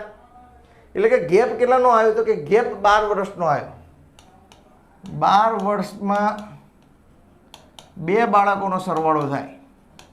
2 બાળકોની વયનો સરવાળો એવું થાય કે ના થાય? 2 બાળકોની વયનો સરવાળો થાય. હવે બંને બાળકોની ઉંમરનો તફાવત કેટલો છે? 2 છે. શું છે? 2 છે. એટલે કે અહીંયા સીધું થઈ જાય. 12 વર્ષની બાળકી છે એની અંદર 2નો તફાવત 12 થવો જોઈએ. તો એક, હા, સીધું 7 + 5 બરાબર 12 થાય. તો આ બંનેનો તફાવત પણ કેટલો થાય? 7 - 5 બરાબર 2. તો આની અંદર મોટી સંખ્યા 7 અને નાની ઉંમરની 5. નાના બાળકની ઉંમર કેટલી છે ભાઈ? 5 થઈ જશે. મોટાની પૂછી હોત તો 7 થઈ જાત. સમજણ પડી? સામાન્ય જ છે ભાઈ. આ ગેપ લાવતા આવડતો હોવું જોઈએ. ચાલો 20મા નંબરનો પ્રશ્ન છે x + 1/x બરાબર 5, તો x² + 1/x² બરાબર શું થાય? તો આ બાજુ જે છે x/1/x બરાબર શું આપ્યું છે? 5. બંને બાજુ વર્ગ કરીએ તો x + 1/x નો સ્ક્વેર બરાબર 5 નો સ્ક્વેર. અહીંયા શું સૂત્ર આવે? તો કે a² + 2ab b² બરાબર 25. તો અહીંયા આવ્યું છે x² + x કટ થઈ જાય +2 + 1/x² બરાબર 25. આ 2 પેલી બાજુ જતો રહે તો કે x² + 1/x² બરાબર 25 - 2 બરાબર શું થઈ જાય? 23 જવાબ આવી જાય. જવાબ શું છે ભાઈ? 23 લાગશે. ખબર પડે છે? 25 લખીને આવનાર વર્ગ બહુ મોટો છે પણ આ જવાબ નહીં આવે. ખ્યાલ આવે છે?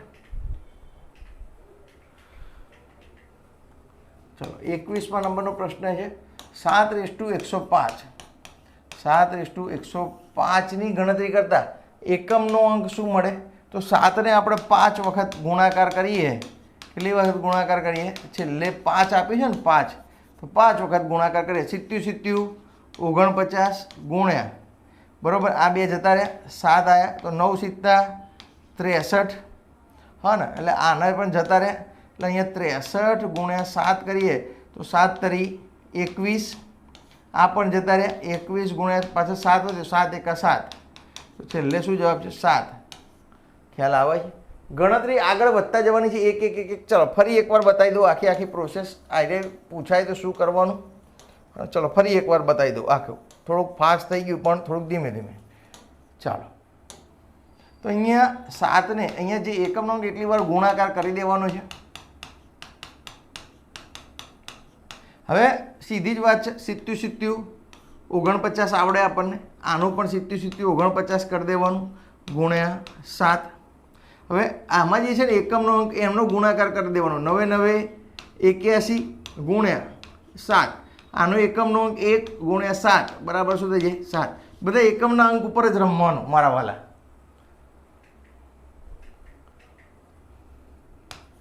ચલો 22મા નંબરનો પ્રશ્ન છે શાંત પાણીમાં હોડીની ઝડપ કેટલી આપી છે ભાઈ? 10 કિલોમીટર/કલાક. કેટલી આપી છે? 10 કિલોમીટર/કલાક. અને પ્રવાહની ઝડપ 2 કિલોમીટર/કલાક હોય તો હોડીની પ્રવાહની વિરુદ્ધ દિશામાં 3 કલાકમાં કેટલું અંતર કાપે? ચાલો સામાન્ય રીતે સમજી લઈએ છીએ પહેલાં. હા ને, એક તો કે શાંત પાણીમાં હોડીની ઝડપ કેટલી આપી છે? 10 કિલોમીટર/કલાક.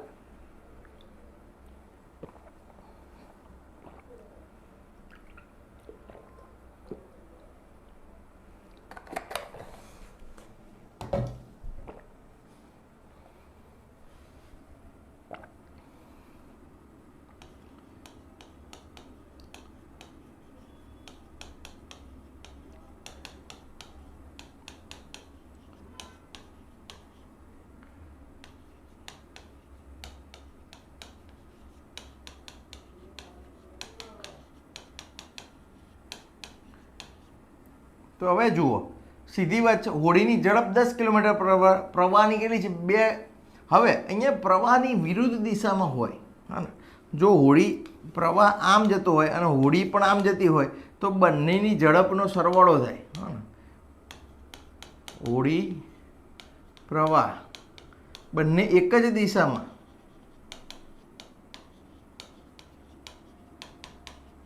તો ત્યાં શું થાય? સરવાળો થાય. શું થાય? સરવાળો થાય.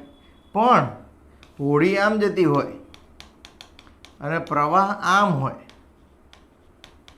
પ્રવાહ બંને એકબીજાની વિરુદ્ધ દિશામાં,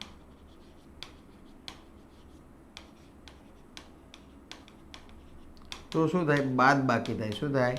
બાદબાકી થાય મારા વાલા.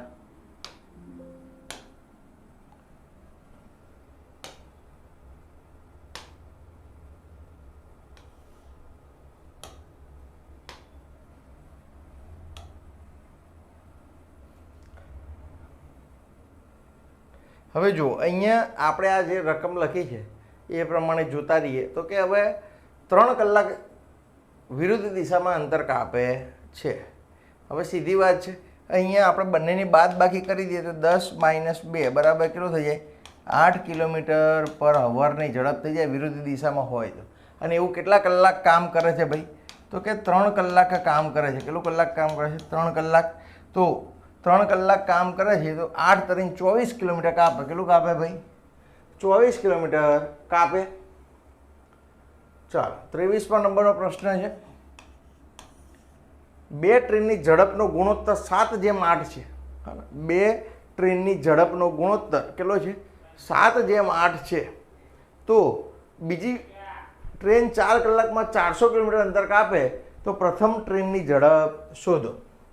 અહીંયા બીજી ટ્રેનની ઝડપ આપેલી છે ભાઈ. હા, બીજી ટ્રેનનું શું કીધું છે? 4 કલાકમાં 400 કિલોમીટર કાપે. કેટલું કાપે? 400 કિલોમીટર કાપે છે. માટે એની સ્પીડ જોવા જઈએ તો 400 કિલોમીટર પર 4 હવર કટ કરીએ અહીંયા શું આવે? 100 કિલોમીટર પર હવરની ઝડપ થાય. શું થાય? 100 કિલોમીટર પર હવરની ઝડપ. આ કોની? બીજી ટ્રેનની.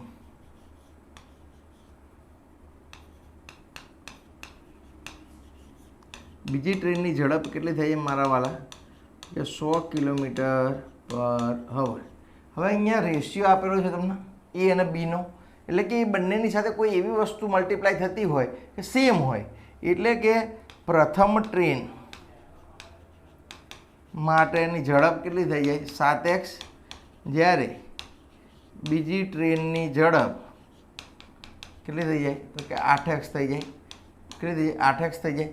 પણ તમને ખબર છે કે 7x અને 8x બંને છે, પણ બીજી ટ્રેનની ઝડપ તો તમને આપેલી છે. શું આપેલી છે? બીજી ટ્રેનની ઝડપ આપેલી છે. એટલે કે બીજી ટ્રેનની ઝડપ 100 કિલોમીટર પર હવર બરાબર કેટલી થઈ જાય છે? 8x થઈ જાય છે. કેટલી થઈ જાય છે? 8x થઈ જાય છે. તો અહીંયા x બરાબર કેટલા થઈ જાય? તો કે 100/8 બરાબર 12.5 કિલોમીટર. 12.5 થઈ જાય. શું થઈ જાય? 12.5 રેશિયો થઈ જાય. હવે પ્રથમ ટ્રેનની ઝડપ શું હતી? પ્રથમ ટ્રેનની ઝડપ કેટલી હતી? તો કે 7x હતી. કેટલી હતી? 7x હતી. તો 12.5 × 7 12 × 7 = 84 વત્તા 3.5 7 × 0.5 એટલે કે અડધું 7ના તો 3.5. કેટલો જવાબ આવે? 87.5 કિલોમીટર પર પ્રતિ કલાકની ઝડપ થઈ જાય પહેલી ટ્રેનની ઝડપ. ખ્યાલ આવે છે? ચાલો, તો અહીંયા જવાબ શું આવશે ભાઈ? 87.5 કિલોમીટર પર હવર. ચાલો 24મા નંબરનો પ્રશ્ન છે. 7 સેન્ટીમીટર ત્રિજ્યા અને 10 સેન્ટીમીટર ઊંચાઈ ધરાવતા નળાકારનું ઘનફળ કેટલું થાય? શું કહું છું? 7 સેન્ટીમીટર ત્રિજ્યા. જુઓ, નળાકારનું ઘનફળનું સૂત્ર કેવી રીતે આવે એ શીખવાડી દઉં છું ભાઈ. હા, કોઈને ભૂલાશે નહીં જિંદગીભર. નળાકારનું ઘનફળ. તો નળાકાર કેવા આકારનો હોય? તો કે સર્ક્યુલર આકાર હોય અને એની હાઈટ હોય. શું હોય? હાઈટ હોય. આ રીતે. તો નળાકારનું આ જે રેડિયસ છે એની અંદર ઘનફળનું મતલબ શું થાય? કે કેટલું ભરી શકાશે. શું થાય? કેટલું ભરી શકાય? આવો પ્રશ્ન થાય. શું થાય? કેટલું ભરી શકાય? એટલે કે અહીંયા આખું સર્કલ ભરી દેવું હોય મારા વોટરનું. શું કરવું હોય? આખું સર્કલ શેનું ભરવું છે? વોટરનું ભરવું છે. તો એ સર્કલ આખું ભરવું છે તો πr² જેટલું સર્કલનું એરિયા કેટલો થઈ જાય? πr² થઈ જાય. અને એવું કેટલી હાઈટ સુધી છે? h હાઈટ સુધી છે. કેટલી હાઈટ સુધી છે? h હાઈટ સુધી છે. એટલે πr²h શું થઈ જાય? નળાકારનું ઘનફળ થઈ જાય. શું થઈ જાય? નળાકારનું ઘનફળ થઈ જાય. હવે અહીંયા સીધું જ પૂછ્યું છે કે 22/7 ગુણ્યા r કેટલું છે ભાઈ મારા વાલા? તો કે 7 સેન્ટીમીટર × 7 સેન્ટીમીટર rનો સ્ક્વેર છે. હા ને, એટલે h કેટલું થાય છે? તો કે 10 છે ભાઈ. કેટલું છે? 10 છે. તો 7 7 કટ થઈ જાય. 22 × 7 × 10 22 + 154 થાય મારા વાલા. આ 22નો ઘડિયો બધાય આવડી જવું જોઈએ. × 10 બરાબર થાય 1540 ઘન સેમી. યુનિટ શું આવશે? તો ઘન સેમી આવશે અથવા તો સેન્ટીમીટર ક્યુબ આવશે.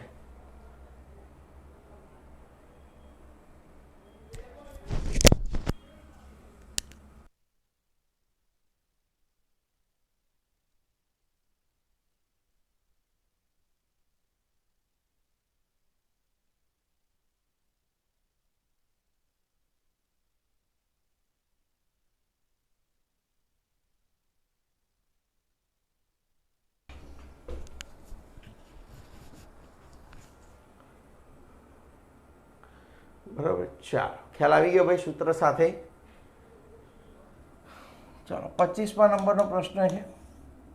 10 મીટર ગુણ્યા 8 મીટર ગુણ્યા 4 મીટર માપ ધરાવતા ઓરડાની ચારેય દિવાલોનું ક્ષેત્રફળ કેટલું થાય? હવે અહીંયા જુઓ, ઓરડો આવી રીતે હોય,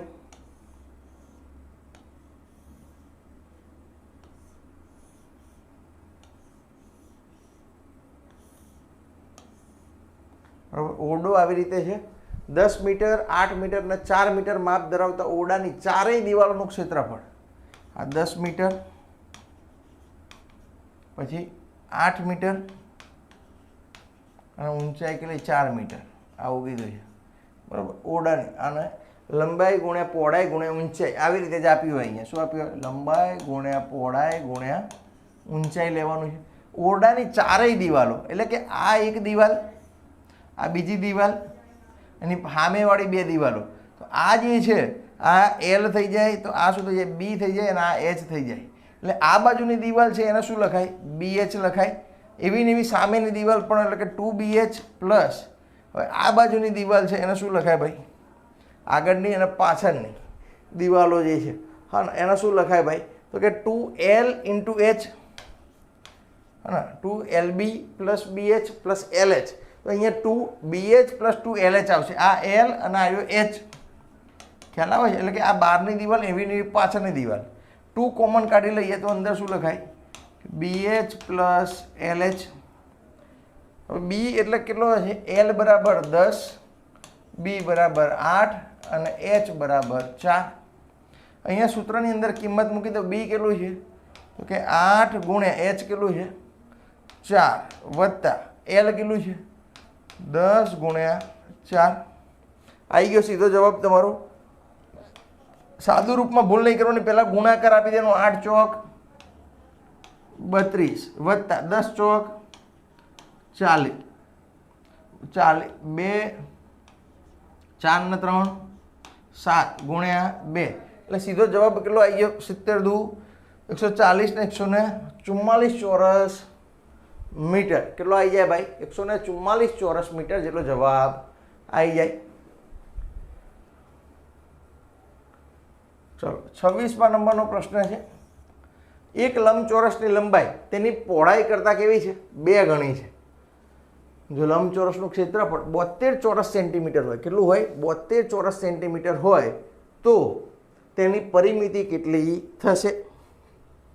એક લંબચોરસની લંબાઈ તેની પહોળાઈ કરતાં કેટલા ગણી છે? 2 ગણી છે. એટલે કે અહીંયા આપણે શું લઈએ? લંબચોરસ લઈએ. લંબાઈ તેની પહોળાઈ કરતાં 2 ગણી છે. આ x હોય તો એની પહોળાઈ 2 ગણી એટલે કે કેટલી થઈ જાય? પહોળાઈ કરતાં 2 ગણી લંબાઈ. જો લંબચોરસનું ક્ષેત્રફળનો મતલબ શું થાય? તો કે L × B થાય. શું થાય? L × B થાય. કેટલું આપ્યું છે? કે 72 સેન્ટીમીટર સ્ક્વેર અથવા તો ચોરસ સેન્ટીમીટર આપ્યું છે. L કેટલો છે? તો કે 2x. B કેટલો છે મારા વાલા? તો કે x બરાબર 72. આટલા સુધી ખ્યાલ આવે છે? હવે આ જે છે 2 નીચે જતો રહે, અહીંયા થઈ જાય x². તો કે 72 ભાગ્યા 2 બરાબર કેટલા થઈ જાય? 36. x² બરાબર 36. તો x બરાબર +or - 6 થાય. પણ આપણે અહીંયા પ્લસ જ લેવાનું છે, કારણ કે લંબાઈ હંમેશા કેવી હોય? ધન હોવાથી x બરાબર કેટલા લઈશું? 6 લઈશું. તો અહીંયા પહોળાઈ 6 થઈ જાય તો આ કેટલી થઈ જાય? 12 થઈ જાય. હવે પરિમિતિ શોધવાની છે. શું શોધવાની છે? પરિમિતિ. પરિમિતિનું સૂત્ર શું થાય ભાઈ? તો કે 2L + B થાય. હા ને, 2L કેટલી છે ભાઈ? 12 વત્તા બી કેટલું છે 6, 12 ને 6 18, 2 ગુણ્યા 18 કેટલું થઈ જાય 36 થઈ જાય. પરિમિતિ કેટલી થઈ જશે ભાઈ 36 સેન્ટીમીટર પરિમિતિ થઈ જશે. સમજણ પડે છે? ખાલી આની અંદર સૂત્ર મૂકવાનું, એની અંદર કિંમત મૂકવાની છે. L × B સમજવામાં ભૂલ ના થાય એનું ખાસ ધ્યાન રાખવાનું. નકર અહીંયા તો પરિમિતિ પૂછી છે, જો તમને લંબાઈ અને પહોળાઈ પૂછ્યું હોય તો એની અંદર ભૂલ પડવાને ચાન્સ રહે છે. ચાલો એના પછીનો પ્રશ્ન જોઈ લઈએ.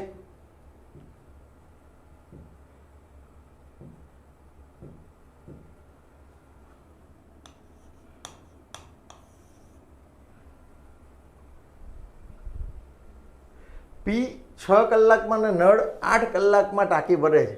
2 કલાક બંને નળ સાથે ચાલુ રાખીને પી બંધ કરી દેવાય છે, તો બાકીની ટાંકી ક્યુ કેટલા સમયની અંદર ભરાશે? સીધી વાત છે કે બંને ટાંકી કઈ છે ભાઈ પી અને ક્યુ. આનો ટાઈમ સમય કેટલો છે ભાઈ? તો અહીંયા 6 કલાક લાગે છે, અહીંયા કેટલા કલાક લાગે છે? 8 કલાકમાં ટાંકી ભરે છે. કુલ જો આ બંનેનો લસા લઈ લઈએ અહીંયા, તો કુલ ટાંકી ભરવા માટેનું કાર્ય કરીએ તો 8 × 48 અહીંયા લઈ લઈએ અને પણ 24 લસા આવે ભાઈ. કેટલો લસા આવે? 8 દુ 16, 8 તરી 24 અને 6 ચોક 24. અહીંયા કેટલો લસા આવે? 24. તો કાર્યક્ષમતા શું થઈ જાય? કાર્યક્ષમતા શું થઈ જાય? તો 6 × 6 ચોક 24 અને 8 તરી 24. આ કાર્યક્ષમતા થઈ જાય. એટલે કે એક દિવસની અંદર 4, 5 અને 7, અને એક દિવસમાં પી અને ક્યુ સાથે મળી 7 કામ કરે તો 2 કલાક બંને નળ ચાલુ રાખવામાં આવે છે. હા, અહીંયા એક દિવસ અથવા તો 1 કલાકમાં પી અને ક્યુ 7 કામ કરે એવું કહેવાય. તો 2 કલાકમાં, અહીંયા દિવસ નહીં લખીએ, અહીંયા શું લખી દઈશું? કલાક લખી દઈશું. કલાક પૂછ્યું છે મારા વાલા. તો 2 કલાકમાં કેટલું કામ થઈ જાય? 14 કામ થાય કે નહીં થાય? 7 દુ 14. હા ને, આ 7 છે તો એને 7 કામ કરે 2 ભેગા થઈને 1 કલાકની અંદર. તો 2 કલાકની અંદર 2 ભેગા થઈને કેટલું કામ કરી નાખે? 14 કામ કરી નાખે. હવે શું કરે છે ભાઈ? પી બંધ થઈ જાય છે ભાઈ. 2 કલાક કામ કર્યા પછી પી બંધ થઈ જાય છે. તો બાકીની ટાંકી કેટલું છે ભાઈ? તો કે બાકી કામ કેટલું વધ્યું? બાકી કામ કેટલું વધ્યું ભાઈ? તો 10 કામ બાકી વધ્યું કે નહીં? કેટલું કામ બાકી રહ્યું? 10 કામ બાકી રહ્યું. પણ એની કાર્યક્ષમતા કેટલી છે ભાઈ? 3ની. તો 10/3 કરીએ આપણે. શું કરીએ? 10/3. તો કેટલા કલાક આવે? તો સીધી જ વાત છે, 3 કલાક મળે.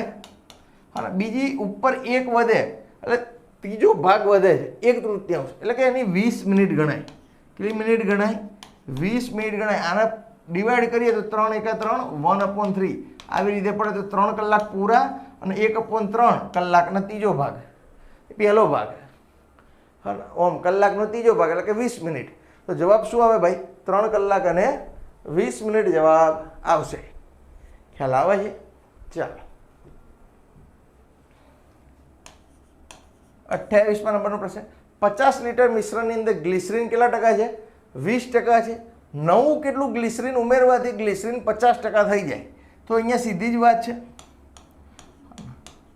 ગ્લિસરીન જે છે અને એની અંદર શું હોય બીજું? પાણી. બંનેનું પ્રમાણ આપણે એવું જોઈએ તો ગ્લિસરીન 20% છે. કેટલું છે ભાઈ? 20% છે. તો પાણી કેટલા ટકા હોય બીજું? 80% પાણી હોય. ટોટલ 100% મિશ્રણ થઈ ગયું. હવે કેટલું ગ્લિસરીન ઉમેરવાથી 50% ગ્લિસરીન થઈ જાય? આપણે કેટલું કરવાનું છે ભાઈ? 50% કરવાનું છે. શું કરવાનું છે? 50% ગ્લિસરીન કરવાનું છે. એટલે અહીંયા આપણે ક્રોસ આમ કરીએ તો અહીંયા કેટલું ઉમેરવું પડે? 30. અહીંયા પણ કેટલું થઈ જાય? 30. આપણે ગ્લિસરીન ઉમેરવાનું છે. શું ઉમેરવાનું છે? ગ્લિસરીન ઉમેરવાનું છે. 20 થી 30 જવા માટે 30% કરવાનું છે ભાઈ. 50% કરવું છે આપણે. તો અહીંયા કેટલું જવાબ આવી ગયો છે ભાઈ? 30% ઉમેરવું પડે. કેટલું ઉમેરવું પડે ભાઈ? ગ્લિસરીન સીધું 30 લિટર ઉમેરવું પડે. 28 પછી 29. ચાલો, એક કાટકોણ ત્રિકોણનો પાયો, કાટકોણ ત્રિકોણ આપ્યો છે એનો પાયો જે છે એ આના પાયો કહેવાય તો કે 8 સેન્ટીમીટર. આના વેધ કહેવાય તો એ કેટલું છે ભાઈ? 6 સેન્ટીમીટર. આને કહેવાય કર્ણ. બરાબર કેટલી થાય? તો પાયથાગોરસનો નિયમ લાગે ભાઈ. અહીંયા શું લાગે? પાયથાગોરસનો નિયમ. શું કહે છે પાયથાગોરસ? તો કે ભાઈ કર્ણનો વર્ગ બરાબર પાયાનો વર્ગ વત્તા બીજું શું થઈ જશે? વેધનો વર્ગ. શું થઈ જશે? વેધનો વર્ગ થઈ જશે. તો પાયાનો વર્ગ કેટલો થાય ભાઈ? પાયો કેટલો છે ભાઈ? તો કે 8નો સ્ક્વેર પ્લસ વેધનો વર્ગ. વેધ કેટલો છે? તો કે 6નો સ્ક્વેર. 64 વત્તા 36. 64 વત્તા 36 કેટલા થઈ જાય ભાઈ? 100 થઈ જાય. શું થઈ જશે? 100. એટલે કે કર્ણનો વર્ગ બરાબર 100 થઈ જાય છે. તો કર્ણ બરાબર કેટલા થઈ જાય મારા વાલા? 10 થઈ જાય. કેટલા થઈ જાય? કર્ણ બરાબર 10 સેન્ટીમીટર થઈ જાય મારા વાલા. એટલે જવાબ તમારો શું આવે? 10. પાયથાગોરસનો નિયમ ખાસ યાદ રાખવાનો છે કે ભાઈ કર્ણનો વર્ગ બરાબર પાયાનો વર્ગ વત્તા શું થઈ જશે? વેધનો વર્ગ.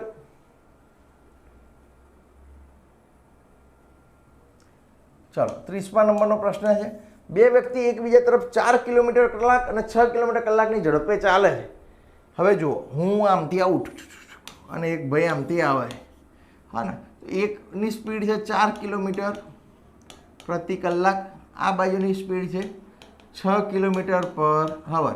બંને સ્પીડ એડ થાય. શું થાય? સામ સામે હોય ને ત્યારે બંનેની ઝડપ એડ થાય, કેમ કે સમય ઓછો લાગે આમ અમે અથડાવવા માટે. અને આમ હું અહીંથી આમ આવતો તમે આમથી આવતો સમય ઓછો લાગે અથડાવવામાં. એક જણો ઊભો રહ્યો તો સમય વધારે લાગે કોઈ બી, પણ બંને એકબીજાની સામે આવી જાય છે તો બંનેની ઝડપનો સરવાળો થાય. તો કુલ કેટલી ઝડપ થઈ જાય?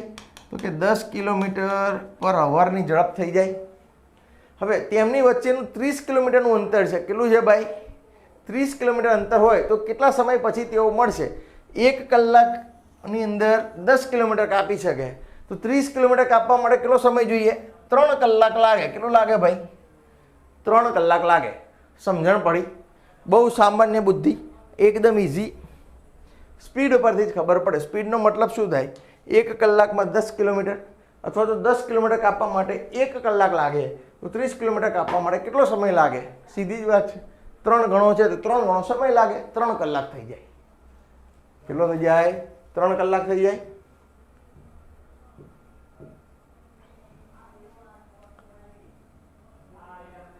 ચાલો 31મા નંબરનો પ્રશ્ન છે. જવાબ ભલે આવી ગયો છે પણ કેવી રીતે આવ્યો છે આપણે એ જોઈ રહ્યા છીએ અત્યારે. શું જોઈ રહ્યા છીએ? સોલ્યુશન જોઈ રહ્યા છે, કેવી રીતે આવી રહ્યું છે એવું. ચાલો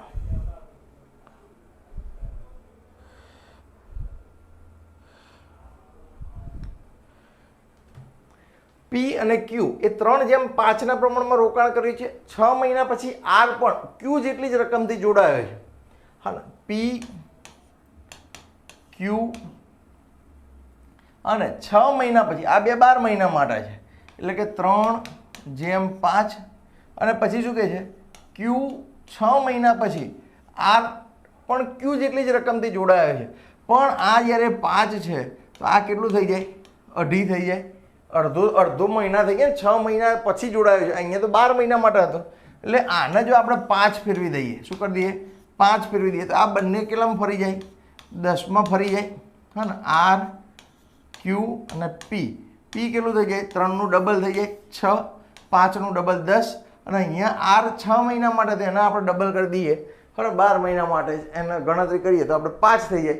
12 મહિના માટેનું જે રોકાણ છે એ આવા પર્સન્ટેજની અંદર થઈ જાય. રેશિયોમાં 6:10:5 છે. આવી ગયું. ચલો જવાબ આવી ગયો.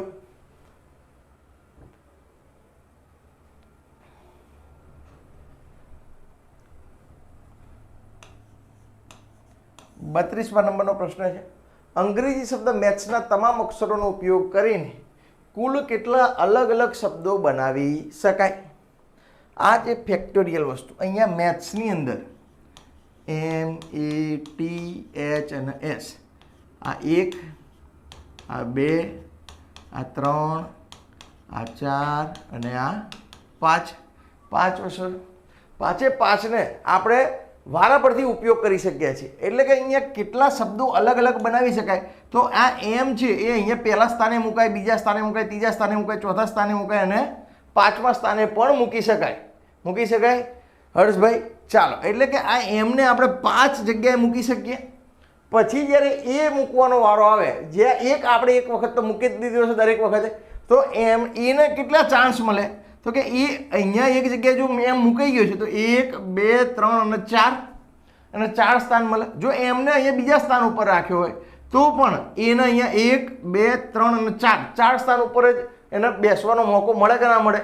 એટલે કે 5 ગુણ્યા બીજો છે એને 4 વડે ગુણવું પડે. ત્રીજો છે એને આપણે એવું કરીએ કે 2 સ્થાન ભરાઈ જાય તો પછી ત્રીજાને 3 સ્થાન રિક્ત મળે જેમાં એ પોતાનું સ્થાન મૂકી શકે. એટલે કે 3 ગુણ્યા 2 ગુણ્યા 1 આવી રીતે આપણે આગળ વધ્યા. ફેક્ટોરિયલ કહેવાય. શું કહેવાય? ફેક્ટોરિયલ કહેવાય મારા વાલા. તો એની અંદર જે ગણતરી થાય એ પ્રમાણે આપણે જોઈએ તો કે 5, હવે આમાં ગુણાકાર કરવાનો ને તો 2 અને 5નો ગુણાકાર અલગથી 10, 4 તરીને 12 ગુણ્યા 1, 10 ગુણ્યા 12 કેટલું થઈ જાય? 120 અલગ અલગ રીતે શબ્દોથી બનાવી શકાય. કેટલા શબ્દોથી બનાવી શકાય? 120 શબ્દોથી બનાવી શકાય. ચાલો, એના પછીનો નંબર છે 33 નંબરનો પ્રશ્ન. બે સંખ્યાઓનો સરવાળો 45 અને તફાવત 15 છે. જ્યારે આવો દાખલો આવે ને ત્યારે બહુ સરળતાથી યાદ રાખવાનું, સૂત્ર બનાવી દેવાનું. અહીંયા સરવાળો કીધો છે, એક સંખ્યા x બીજી સંખ્યા y બરાબર 45 અને બંનેનો તફાવત આપેલો છે તો કે x માઇનસ વાય બરાબર 15. કશું જ નહીં કરવાનું, સરવાળો જ કરવાનો. x પ્લસ x કેટલા થઈ જાય? 2x plus Y minus Y જતા રહે, કશું વધે નહીં. 45 પ્લસ 15 60, તો 2x બરાબર 60, તો x બરાબર કેટલા થઈ જાય? 30 થઈ જાય. તો y બરાબર કેટલા થઈ જાય? આ 30 હોય તો 30 પ્લસ y બરાબર 45, તો y બરાબર 15 થઈ જાય કે ના થઈ જાય? અહીંયા આ જ સમીકરણ પરથી y બરાબર કેટલા થઈ જાય? 15 થઈ જાય. હવે શું કહે છે? બંને સંખ્યાઓનો ગુણાકાર કેટલો થાય? તો 15 તરી 45 ગુણ્યા 0 કેટલો થઈ જાય ભાઈ? હા ને, 15 ગુણ્યા 30 કેટલો જવાબ આવે? 450 જવાબ આવી જાય. સમજણ પડે છે? સરળ.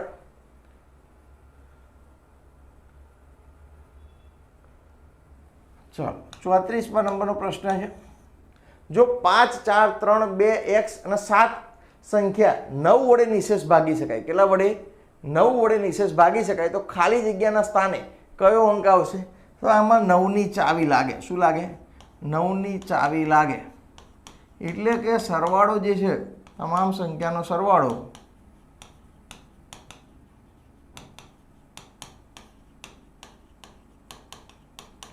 નવ વડે વિભાજ્ય હોવો જોઈએ. કેવો હોવો જોઈએ? વિભાજ્ય હોવો જોઈએ. ચલો, 5 4 3 2 x અને 7. 5 4 3 2 x અને 7. તો 7 અને 2 9, 9 10 11 12, 12 ને 4 16, 16 ને 5, 16 ને 5 21 વત્તા x બરાબર, અને 9ના ઘડિયામાં આવતો હોવો જોઈએ. તો એના પછી કઈ સંખ્યા આવે? 9 દુ 18, 9 તરીને 27 સંખ્યા આવે. એના પછી તો x બરાબર તો કે 27 માઇનસ 21 બરાબર કઈ સંખ્યા આવે? 6 સંખ્યા આવે ભાઈ. કઈ આવે?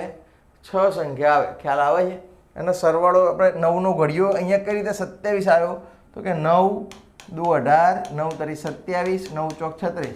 તો આના પછીની સંખ્યા કઈ છે? એડ કરવાથી એક ડિજિટની, કે જે આપણને એ જ લાઇનની અંદર મળે અથવા તો બીજી લાઇનની અંદર મળે. તો કે ભાઈ 27 મૂકવું પડે. ચાલો, 35 નંબરનો પ્રશ્ન છે. મસ્ત પ્રશ્ન છે, સરળતાથી સમજાય એવો પ્રશ્ન નથી. કંઈક વિચારવું પડે, કંઈક આને ગણવું પડે. તો જરાક ગણી નાખીએ.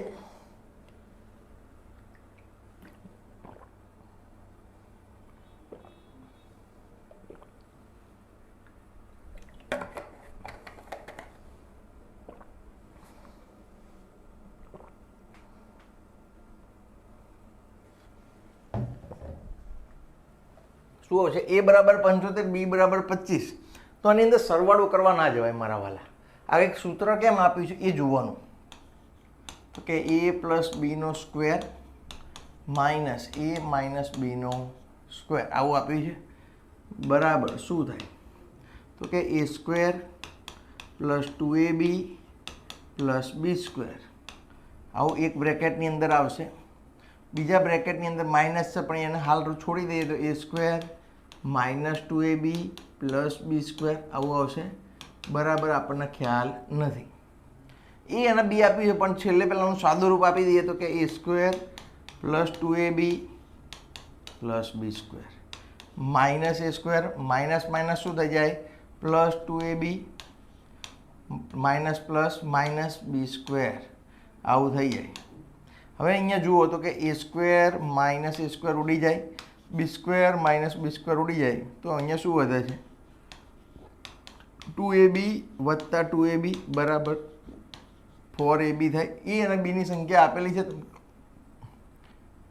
તો કે 4 ગુણ્યા 25 અહીંયા 75 ઇન્ટુ 25 તો 25 4 જા 100 ઇન્ટુ 75 એટલે કે 7500 આવો જવાબ આવે ખ્યાલ આવે છે શું જવાબ આવે 7500 ફોર્મ્યુલા આવડતો હોવો જોઈએ કે એ પ્લસ બીનો સ્ક્વેર બરાબર શું થાય એ square plus 2ab plus b square અને બીજામાં શું થાય એ square minus 2ab plus b square એટલે અહીંયા જ્યારે ઉડી જાય છે તો આવી રીતે જ્યારે સંખ્યા આપી છે તો તમને મગજમાં તત્કાલમાં તમે પીએસઆઈ બનવાના ઈચ્છતા હોય તો ખરેખર તમને સૂત્ર મગજમાં જ હોવું જોઈએ અને ફર્સ્ટ ક્લાસ તમને તરત ખબર પડી જાય કે બંનેની અંદર જવાબ શું આવશે 4ab આવશે શું આવશે 4ab આવશે મારા વાલા ચાલો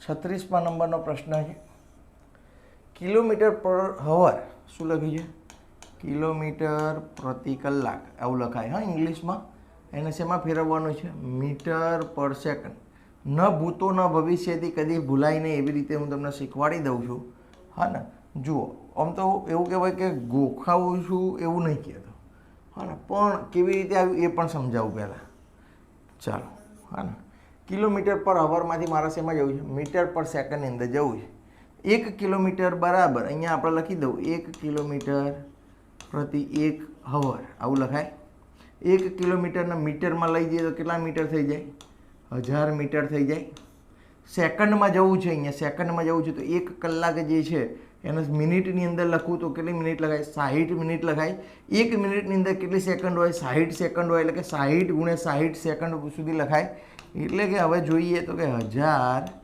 ભાગ્યા 60 ગુણ્યા 60 તો 0 0 કટ અહીંયા 0 0 કટ અહીંયા કેટલા વધ્યા છે 10/36 હજી પણ એને ભાગ કરીએ તો કે 5/18 આવે શું આવે 5/18 આવે ખ્યાલ આવ્યો હવે હું તમને બીજી રીતે શીખવાડું ડાયરેક્ટ કે આટલું બધું મગજમારીમાં કંઈ ઉતારવાની જરૂર નહીં દર વખતે પણ યાદ રાખી દેવાનું કે ભાઈ કિલોમીટર પર અવરમાંથી મીટર પર સેકન્ડની અંદર જવું છે તો શું કરવાનું તો કે કિલોમીટર પર અવરથી મીટર પર સેકન્ડમાં જવું છે તો કે નાનો ડિજિટ 5/18 યાદ રાખવાનું છે તો નાનો ડિજિટ જે છે ઉપર આવશે 5/18 વડે ગુણાકાર કરવાનો છે અને મોટામાં જવું છે તો 18/5 વડે ગુણાકાર કરવાનો થાય ખ્યાલ આવે છે કિલોમીટર પર અવરમાંથી તમારે શેમાં જવું છે તો કે મીટર પર સેકન્ડ હવે આપણે જોઈએ તો કે ભાઈ અહીંયા 54 કિલોમીટર લખ્યું છે 54 કિલોમીટરમાંથી મારા મીટરમાં જવું છે તો નાનો ડિજિટ ઉપર રહેશે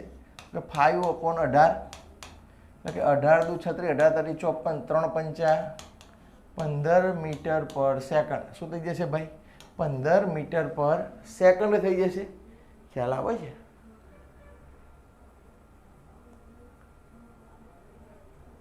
ચાલો 37 નંબરનો પ્રશ્ન છે 5 ક્રમિક એકી સંખ્યાઓ કેટલી 5 ક્રમિક એકી સંખ્યાઓની સરેરાશ કેટલી છે 27 છે તો આ સંખ્યાઓમાં સૌથી મોટી સંખ્યા કઈ 5 ક્રમિક એકી સંખ્યાઓની સરેરાશ કેટલી છે 27 છે 27 જે છે એના કરતાં એકી સંખ્યાઓ કીધી છે કેવી કીધી છે એકી સંખ્યાઓ કીધી છે સરેરાશની અંદર જે 5 સંખ્યાઓ હોય હા ને તો કે 1 2 3 4 અને 5 સરેરાશની અંદર જે વચ્ચેવાળી સંખ્યા હોય ને એ જ સરેરાશ હોય એટલે કે 27 જે સંખ્યા છે હા એ સરેરાશ સંખ્યા છે ખ્યાલ આવે છે એના કરતાં ક્રમિક એકી તો ક્રમિક એકી સંખ્યા માટે શું કરવું પડે મારે? +2 કરવું પડે. તો અહીંયા 29, અહીંયા ફરી 2 કરું તો 30 અને 31, અહીંયા -2 કરું તો અહીંયા થઈ જાય 25, હજી 2 માઇનસ કરું તો અહીંયા થઈ જાય 23. તો આ થઈ ગઈ 5 ક્રમિક એકી સંખ્યાઓ કે જેનો સરેરાશ કેટલો થાય? 27 થાય. તો એની અંદર હવે તમને શું પૂછ્યું છે? સૌથી મોટી સંખ્યા કઈ? સૌથી મોટી સંખ્યા અહીંયા દેખાય છે તમને? 31 થશે. શું થશે? 31 થશે મારા વાલા. તમારે આવી જે લખી દેવાનું કે ટોટલ સંખ્યાઓ કેટલી છે? 5 આપેલી છે, 5 ક્રમિક. તો કે 1 2 3 4 5 લખી દીધી. એની અંદર વચ્ચોવચની સંખ્યા કઈ આવે? તો કે ત્રીજા નંબરની સંખ્યા આવે. એ ત્રીજા નંબરની સંખ્યા આગળ કેટલા લખી દેવાના? 27 લખી દેવાના. કેટલા લખી દેવાના? 27 લખી દેવાના, જે સરેરાશ આપી છે. પછી એકી અને બેકી કીધું હોય એ પ્રમાણે જ આગળ વધવાનું. અહીંયા ક્રમિક એકી કીધું છે તો 27માં એકી સંખ્યા જોઈએ. 27 પછીની કઈ આવે? 29 આવે. એના પછી કઈ આવે? 31 આવે. આ ખાસ ધ્યાન રાખવાનું છે. ક્રમિક એકી અને બેકી, ક્રમિક એકી સંખ્યા હોય કે ક્રમિક બેકી સંખ્યા હોય, બંને માટે +2 જ કરવું પડે. +2 જ કરવું પડે મારા વાલા. ખ્યાલ આવે છે? એ સિવાય ચાલે નહીં. શું કરવાનું છે? +2 જ કરવું પડશે દરેકમાં, ક્રમિક એકી હોય કે ક્રમિક બેકી હોય. ચાલો એના પછીનો પ્રશ્ન જોઈ લઈએ.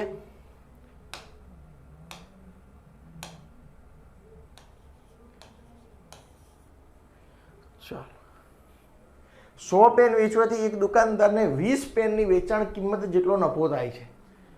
20 પેનની વેચાણ કિંમત જેટલો નફો થાય છે એટલે કે એમને 20 પેન વધે છે. અને 20 પેનનો નફો. કુલ કેટલી પેન હતી? 100 પેન વેચવાની હતી. અને 100 પેનની વેચાણ કિંમત બરાબર 80, અને 100 પેનની મૂળ કિંમત બરાબર 80 પેનની વેચાણ કિંમત થાય. અને 20 પેનનો નફો. તો નફો 20 પેનનો ઉપર મૂળ કિંમત કેટલી થઈ ગઈ ભાઈ? તો કે 80 વેચાણ કિંમત થઈ ગઈ. એને ટકાવારીમાં ફેરવવા છે મારે. તો 2 ચોક 8 એટલે કે સીધું 25% જવાબ આવે. કેટલો જવાબ આવે? 25% જવાબ આવે. હવે સાહેબ તમે આમ તો શું કરી દીધું કંઈ ખબર ના પડી. તો આવો આગળ એક દાખલો કર્યો મારા વાલા. એની અંદર શું કીધું છે અહીંયા? 20 પેનની વેચાણ કિંમતનો નફો એટલે કે નફો કેટલો થઈ ગયો? 20 પેનનો થઈ ગયો. હવે એને 100 પેન લાવ્યો હતો. કેટલી લાવ્યો હતો? 100 પેન એની મૂળ કિંમત હતી. પણ એને 80 પેન વેચીને ત્યાં જ એનો નફો નીકળી ગયો. હા, મૂળ કિંમત નીકળી ગઈ. એટલે કે અહીંયા મૂળ કિંમત અહીંયા લખી દીધી 80 વેચાણ કિંમતના સંદર્ભમાં, નફો 20. 80 પેન ઉપર પછી વધારાની 20 પેનો વધી રહી છે. એટલે કે 80 પેન ઉપર 20 એટલે કે 20/80 ગુણ્યા 100 એટલે જવાબ શું આવશે મારા વાલા? 25% આવશે. કેટલો આવશે? 25% આવશે. ચાલો, આ સમજવાનો પ્રશ્ન છે. સ્ટાર પ્રશ્ન છે, ઇમ્પોર્ટન્ટ પ્રશ્ન છે, અને આવા જ પ્રશ્ન પરીક્ષાની અંદર પૂછાય છે. ચાલો, 39મા નંબરનો પ્રશ્ન છે. અહીંયા લખ્યું છે 64નું 2/3. આનો મતલબ એવો થાય કે અહીંયા જે ઘનમૂળ છે, શું છે? ઘનમૂળ છે. પણ આના સરળ સોલ્વ કરવાનો રીત એવી છે કે આને જે છે ને અહીંયા નીચે ઘાત હોય એ પ્રમાણે લખવાની.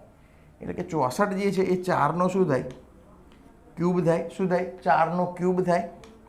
ચોખ્ખું 16 ચોક 64 ગુણ્યા 2/3 લખાય. હા, શું લખાય? 2/3 લખાય. હવે આ બંનેનો નિયમ શું કહે છે? ગુણાકાર કરીએ તો 2/3 ગુણાકાર થાય તો 3 3 ઉડી જાય. તો અહીંયા શું વધે? 4નો સ્ક્વેર વધે. એટલે 4નો સ્ક્વેર કેટલું થાય? 16 થાય. કેટલો થાય? 16 થાય મારા વાલા.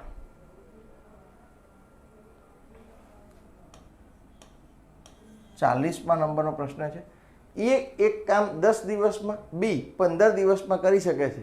તેઓ એકાંતર દિવસે કામ કરે છે અને એ શરૂઆત કરે તો આખું કામ કેટલા દિવસમાં પૂરું થાય?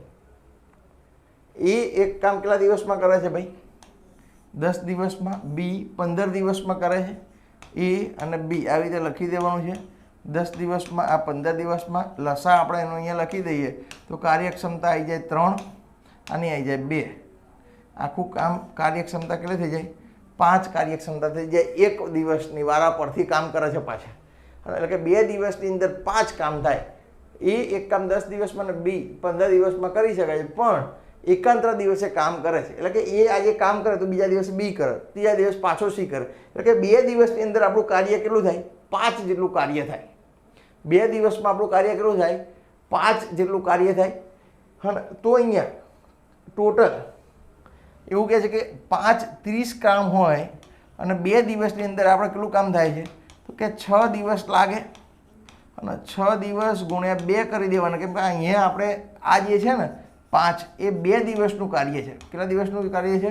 2 દિવસનું કાર્ય છે, કેમ કે એક કાતરા કામ કરે છે. આજે આ કરે તો પહેલી બીજા દિવસ બીજો કરે, એટલે 2 દિવસ ભેગું થઈને 5 કાર્ય થાય. તો એવું અહીંયા કાર્યક્ષેત્ર જોઈએ તો 5 ગુણ્યા એવું કરી દઈએ, 2.5 કરી દઈએ આને 2 દિવસની અંદર, એટલે 5 દુ 10, હા 10 ભાગ્યા અડધા કરી દઈએ, 2.5 ગુણ્યા 30 ભાગ્યા 2.5, તો પણ અહીંયા જવાબ આવી જશે 12 દિવસ. કેટલો આવી જશે? 12 દિવસ જવાબ આવી જશે. સીધું જ છે, 6 દિવસ આવે પણ એના આપણે જોઈએ છે કે 2 જણા વારા પરથી કામ કરે છે એટલે 12 થઈ જાય.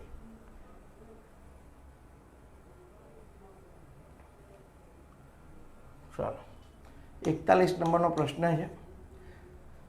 એક રાજ્ય, શું કહું છું, એક રાજ્યમાં વર્ષ દરમિયાન કુલ 50,000 ટન અનાજનું ઉત્પાદન થયું છે. નીચે આપેલ વિગતોના આધારે પ્રશ્ન ક્રમાંક 1 થી 5ના ઉત્તરો આપો. હવે આ જે અહીંયા ઉત્પાદનની ટકાવારી આપી છે, હા ને, તો જોઈ લઈએ કે ભાઈ બરોબર છે. હા ને, તો અહીંયા ઘઉં કેટલા આપ્યા છે?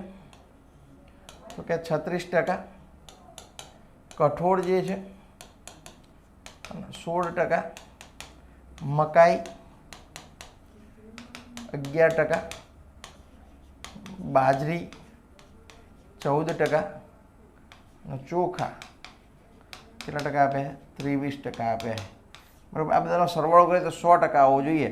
તો 36 અને 14 એટલે 50 થઈ જાય, અને 16 ને 1 17 ને 10 27, 27 + 23 બરાબર 50 થઈ જાય. બરાબર છે, 100% થઈ ગયું ભાઈ. આ ટોટલ કેટલું થઈ ગયું? 100% થઈ ગયું. હવે પ્રશ્ન જે તમને પૂછ્યા છે એની અંદર શું પૂછ્યું છે ભાઈ? દરેક પાકનું ઉત્પાદન ટનમાં શોધો. શેમાં શોધો? ટનમાં શોધો. અહીંયા સીધું જ આપ્યું છે 50,000 ટન. 100% બરાબર કેટલા ટકા ટન થઈ જાય? કે 50,000 ટન. તો અહીંયા સીધું જ છે 1% બરાબર કેટલું થઈ જાય? 2 અને 0 કાઢી નાખીએ અહીંયાથી, તો અહીંયા કેટલા ટન થઈ જાય? 1% બરાબર 500 ટન થઈ જાય. હવે આ બધાને 500 વડે ગુણાકાર કરી દેવાનો છે. શું કરી દેવાનું છે? બધાને 500 વડે ગુણાકાર કરી દેવાનો છે. આ જે છે 36 ગુણ્યા 500, હા, એટલે કે 18,000 થઈ જાય. કેટલું થઈ જાય? ઘઉં જે છે હા એ 500 વડે ગુણાકાર કરીએ તો કેટલું થઈ જાય ભાઈ? અને 20,000 ના થાય ભાઈ. અહીંયા કેવું જાય? 36 ગુણ્યા 5, 100% બરાબર કેટલું આપે છે ભાઈ? હા, તો ભાઈ અહીંયા 18,000 થાય ભાઈ.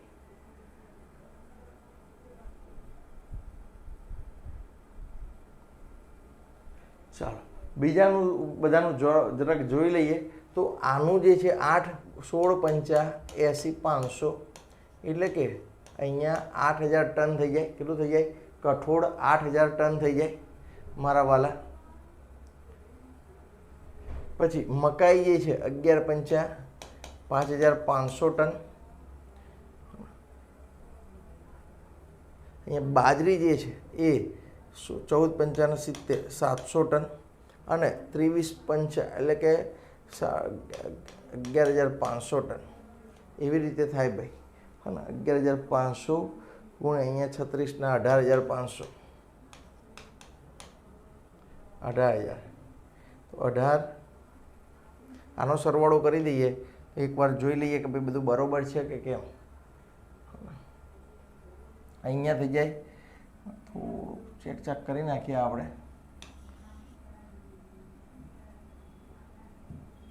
અને સીધી જ વાત છે, 100% બરાબર કેટલા થઈ ગયા છે? આ એક રાજ્યમાં વર્ષ દરમિયાન 50,000 ટનનું અનાજ ઉત્પાદન થયું છે. 50,000 ટનનું ટોટલ, એટલે 100% બરાબર 50,000. તો કટ થાય તો 1% બરાબર 500 ટન જ થયા ને. સીધી જ વાત છે. અને આને 36 ગુણ્યા 500 ટન કરી દઈએ તો અહીંયા અડધા થઈ જાય, 18,000 ટન. આનું પણ 500 16 5 80 એટલે કે 8,000 ટન. 11 એટલે કે 5,500 ટન, 14નું 7,000 ટન અને 23નું 11,000, 11 દુ 22, 11,500 ટન. ટોટલ આનો સરવાળો કરી દઈએ આપણે તો અહીંયા જોઈ લઈએ તો 18 ના 8 16, 26,000 થઈ ગયું. 26 ને 7, 26, 27, 28, 30, 26 ને 4, 30 ને 33, આ ત્રણેય થઈને 33 થઈ ગયું. કેટલું થઈ ગયું? 33,000. અને આ 12 ને 6, 18, 33 ને 6, 18.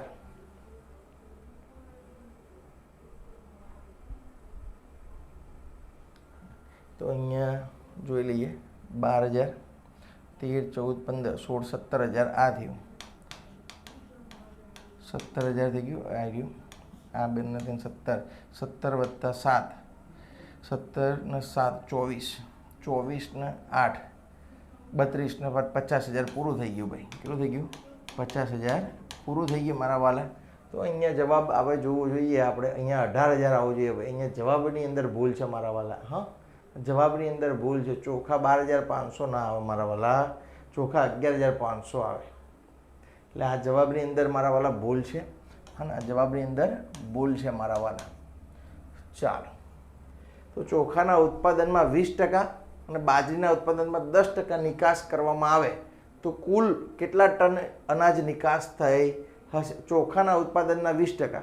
ચોખાનું ઉત્પાદન કેટલું થયું ભાઈ? તો કે 11,500 ટન થયું. હા ને, કેટલા ટન થયું? 11,500 ટન થયું. અને બાજરીના ઉત્પાદન કેટલું થયું ભાઈ? તો કે બાજરીનું ઉત્પાદન 14%, એટલે કે અહીંયા 7,000 ટન બાજરીનું ઉત્પાદન થયું છે. એનું શું કહે છે? આના 20%. હા ને, 115, આના 20%. 115 દુ 230, હા ને, આના 230, 10% એટલે 230.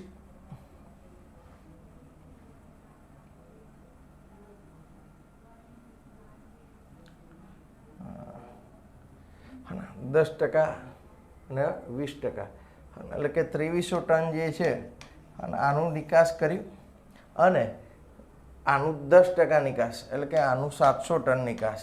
એટલે કે બંનેનું ભેગા થઈને કેટલું થઈ જાય? 3,000 ટન થઈ જાય. કેટલું થઈ જાય? 3,000 ટન થઈ જાય. આ બંનેનું ભેગું કરે. આના 10% કર્યા છે. કેટલા કર્યા છે? 10% કર્યા છે. એટલે અહીંયા જવાબની અંદર બધામાં ભૂલ છે ભાઈ મારા વાલા. અને 3,000. આનો ડીઆઈની અંદર કંઈક ભૂલ છે મારા વાલા.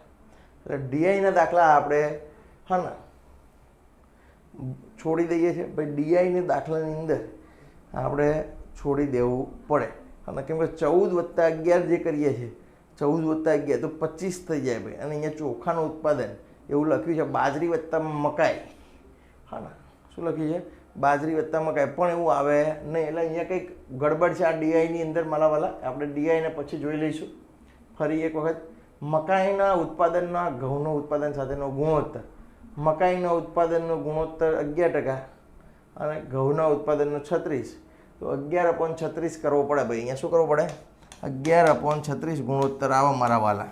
એટલે કે આ ડીઆઈની અંદર કંઈક ભૂલ છે મારા વાલા. એટલે આપણે પછી જોઈ લઈશું. માહિતીનો કાળજીપૂર્વક અભ્યાસ કરો અને વિગતોને આધારે પ્રશ્ન ક્રમાંક 1 થી 5ના ઉત્તરો આપો. નીચે આપેલ કોષ્ટકમાં 5 શાળાઓના 3 અલગ અલગ પ્રવાહો આર્ટ્સ, કોમર્સ, સાયન્સમાં અભ્યાસ કરતા વિદ્યાર્થીઓની કુલ સંખ્યા, 5 શાળાઓના આર્ટ્સ પ્રવાહમાં અભ્યાસ કરતી વિદ્યાર્થીઓની ટકાવારી અને 5 શાળાઓના કોમર્સ પ્રવાહ સાયન્સ પ્રવાહમાં અભ્યાસ કરતા વિદ્યાર્થીઓની સંખ્યાનો ગુણોત્તર દર્શાવેલો છે. ચાલો, આવી રીતે આપેલું છે ભાઈ. હા ને, શું શું આપેલું છે? આખો પ્રશ્ન વાંચીએ એના કરતાં આની અંદર થોડુંક ધ્યાન આપીએ તો ખબર પડે. ત્રણેય પ્રવાહમાં અભ્યાસ કરતા વિદ્યાર્થીઓની કુલ સંખ્યા આપેલી છે. શું આપેલી છે? કુલ સંખ્યા, બધાનો સરવાળો. આર્ટ્સમાં અભ્યાસ કરતા વિદ્યાર્થીઓની સંખ્યાની ટકાવારી, કોમર્સમાં અભ્યાસ કરતા વિદ્યાર્થીઓની સંખ્યા સાથે સાયન્સમાં અભ્યાસ કરતા વિદ્યાર્થીઓની સંખ્યાનો ગુણોત્તર 1:2 આપ્યો છે. શું આપ્યું છે? 1:2 આપ્યો છે. હવે તમને આની અંદર અલગ અલગ વસ્તુ પૂછી રહ્યા છે. હવે શાળા એ, શાળા બી, શાળા સી એની અંદર. હવે અહીંયા સીધી વાત છે. જુઓ કે અહીંયા 5400, અહીંયા કેટલા વિદ્યાર્થીઓ છે? બીની અંદર વાત કરીએ આપણે. શું કરીએ? બીની અંદર વાત કરીએ તો ત્રણેય પ્રવાહમાં અભ્યાસ કરતા વિદ્યાર્થીઓની કુલ સંખ્યા કેટલી છે? 7200 છે. કેટલી છે? 7200 છે.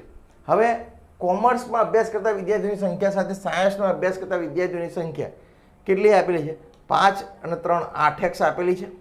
કેટલી આપેલી છે? કુલ સંખ્યા કેટલી થઈ જાય? 8x થઈ જાય. વત્તા અહીંયા જે છે સંખ્યા એ આપણને ખબર નથી, અને 8x સંખ્યા જે છે એના વત્તા y કરીએ તો કેટલો જવાબ આવે છે ભાઈ? 7200 જવાબ આવે છે. કેટલો જવાબ આવે છે? 7200 જવાબ આવે છે. ખ્યાલ આવે છે? હવે શાળા બી માટેની વાત છે તો 8 9 72 5 900 અને 9 2 9 3 2700 અને આ બાજુ એવી રીતે. પણ આર્ટ્સમાં અભ્યાસ કરતા વિદ્યાર્થીઓની ટકાવારીની સંખ્યા કેવી રીતે મળશે? હા, તો અહીંયા ટોટલ સંખ્યાઓની વાત કરી છે ભાઈ. અહીંયા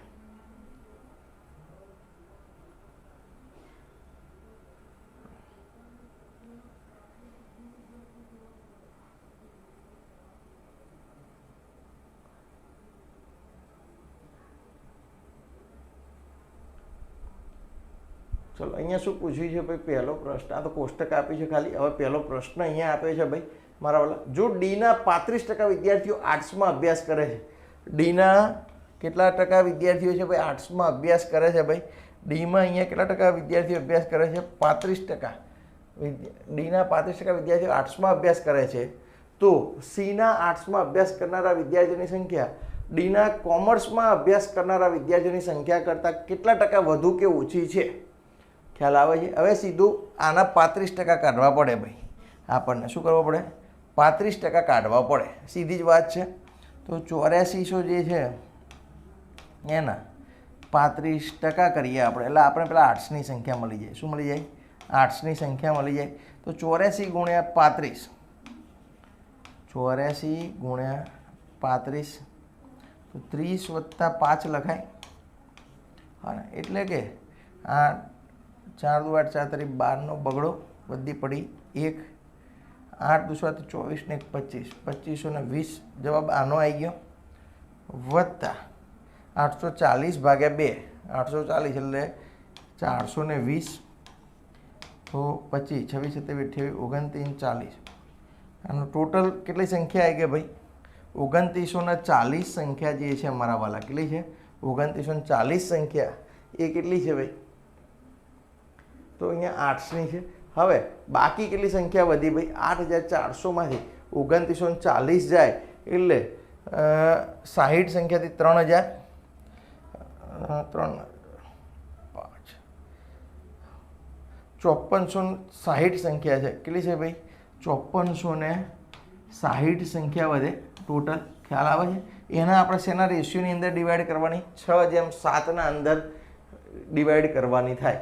એટલે અહીંયા આપણને શું મળે? કોમર્સમાં અભ્યાસ કરનારા વિદ્યાર્થીઓની સંખ્યા મળે કે નહીં? પણ અહીંયા સીધું કીધું છે કે સીમાં અભ્યાસ કરનારા વિદ્યાર્થીઓની સંખ્યા ડીના કોમર્સમાં અભ્યાસ કરનારા વિદ્યાર્થીઓની સંખ્યા કરતાં કેટલા ટકા વધુ અથવા તો ઓછી છે? હવે અહીંયા રેશિયો આપણને આપેલો નથી. બધાની અંદર માહિતીની અંદર ખૂટે છે અને લાંબા સમય પ્રયત્ન કરીને આખી ગોઠવણ કરવી પડશે. ચાલો, તો આપણે આ બધાની અંદર લાંબી ગણતરી છે. હા, એટલે કે આ ડીઆઈ જે છે એના આપણે એક વખતે ફરી ચેક કરીને બંને ડીઆઈઓ એક સાથે કરી દઈએ ભાઈ.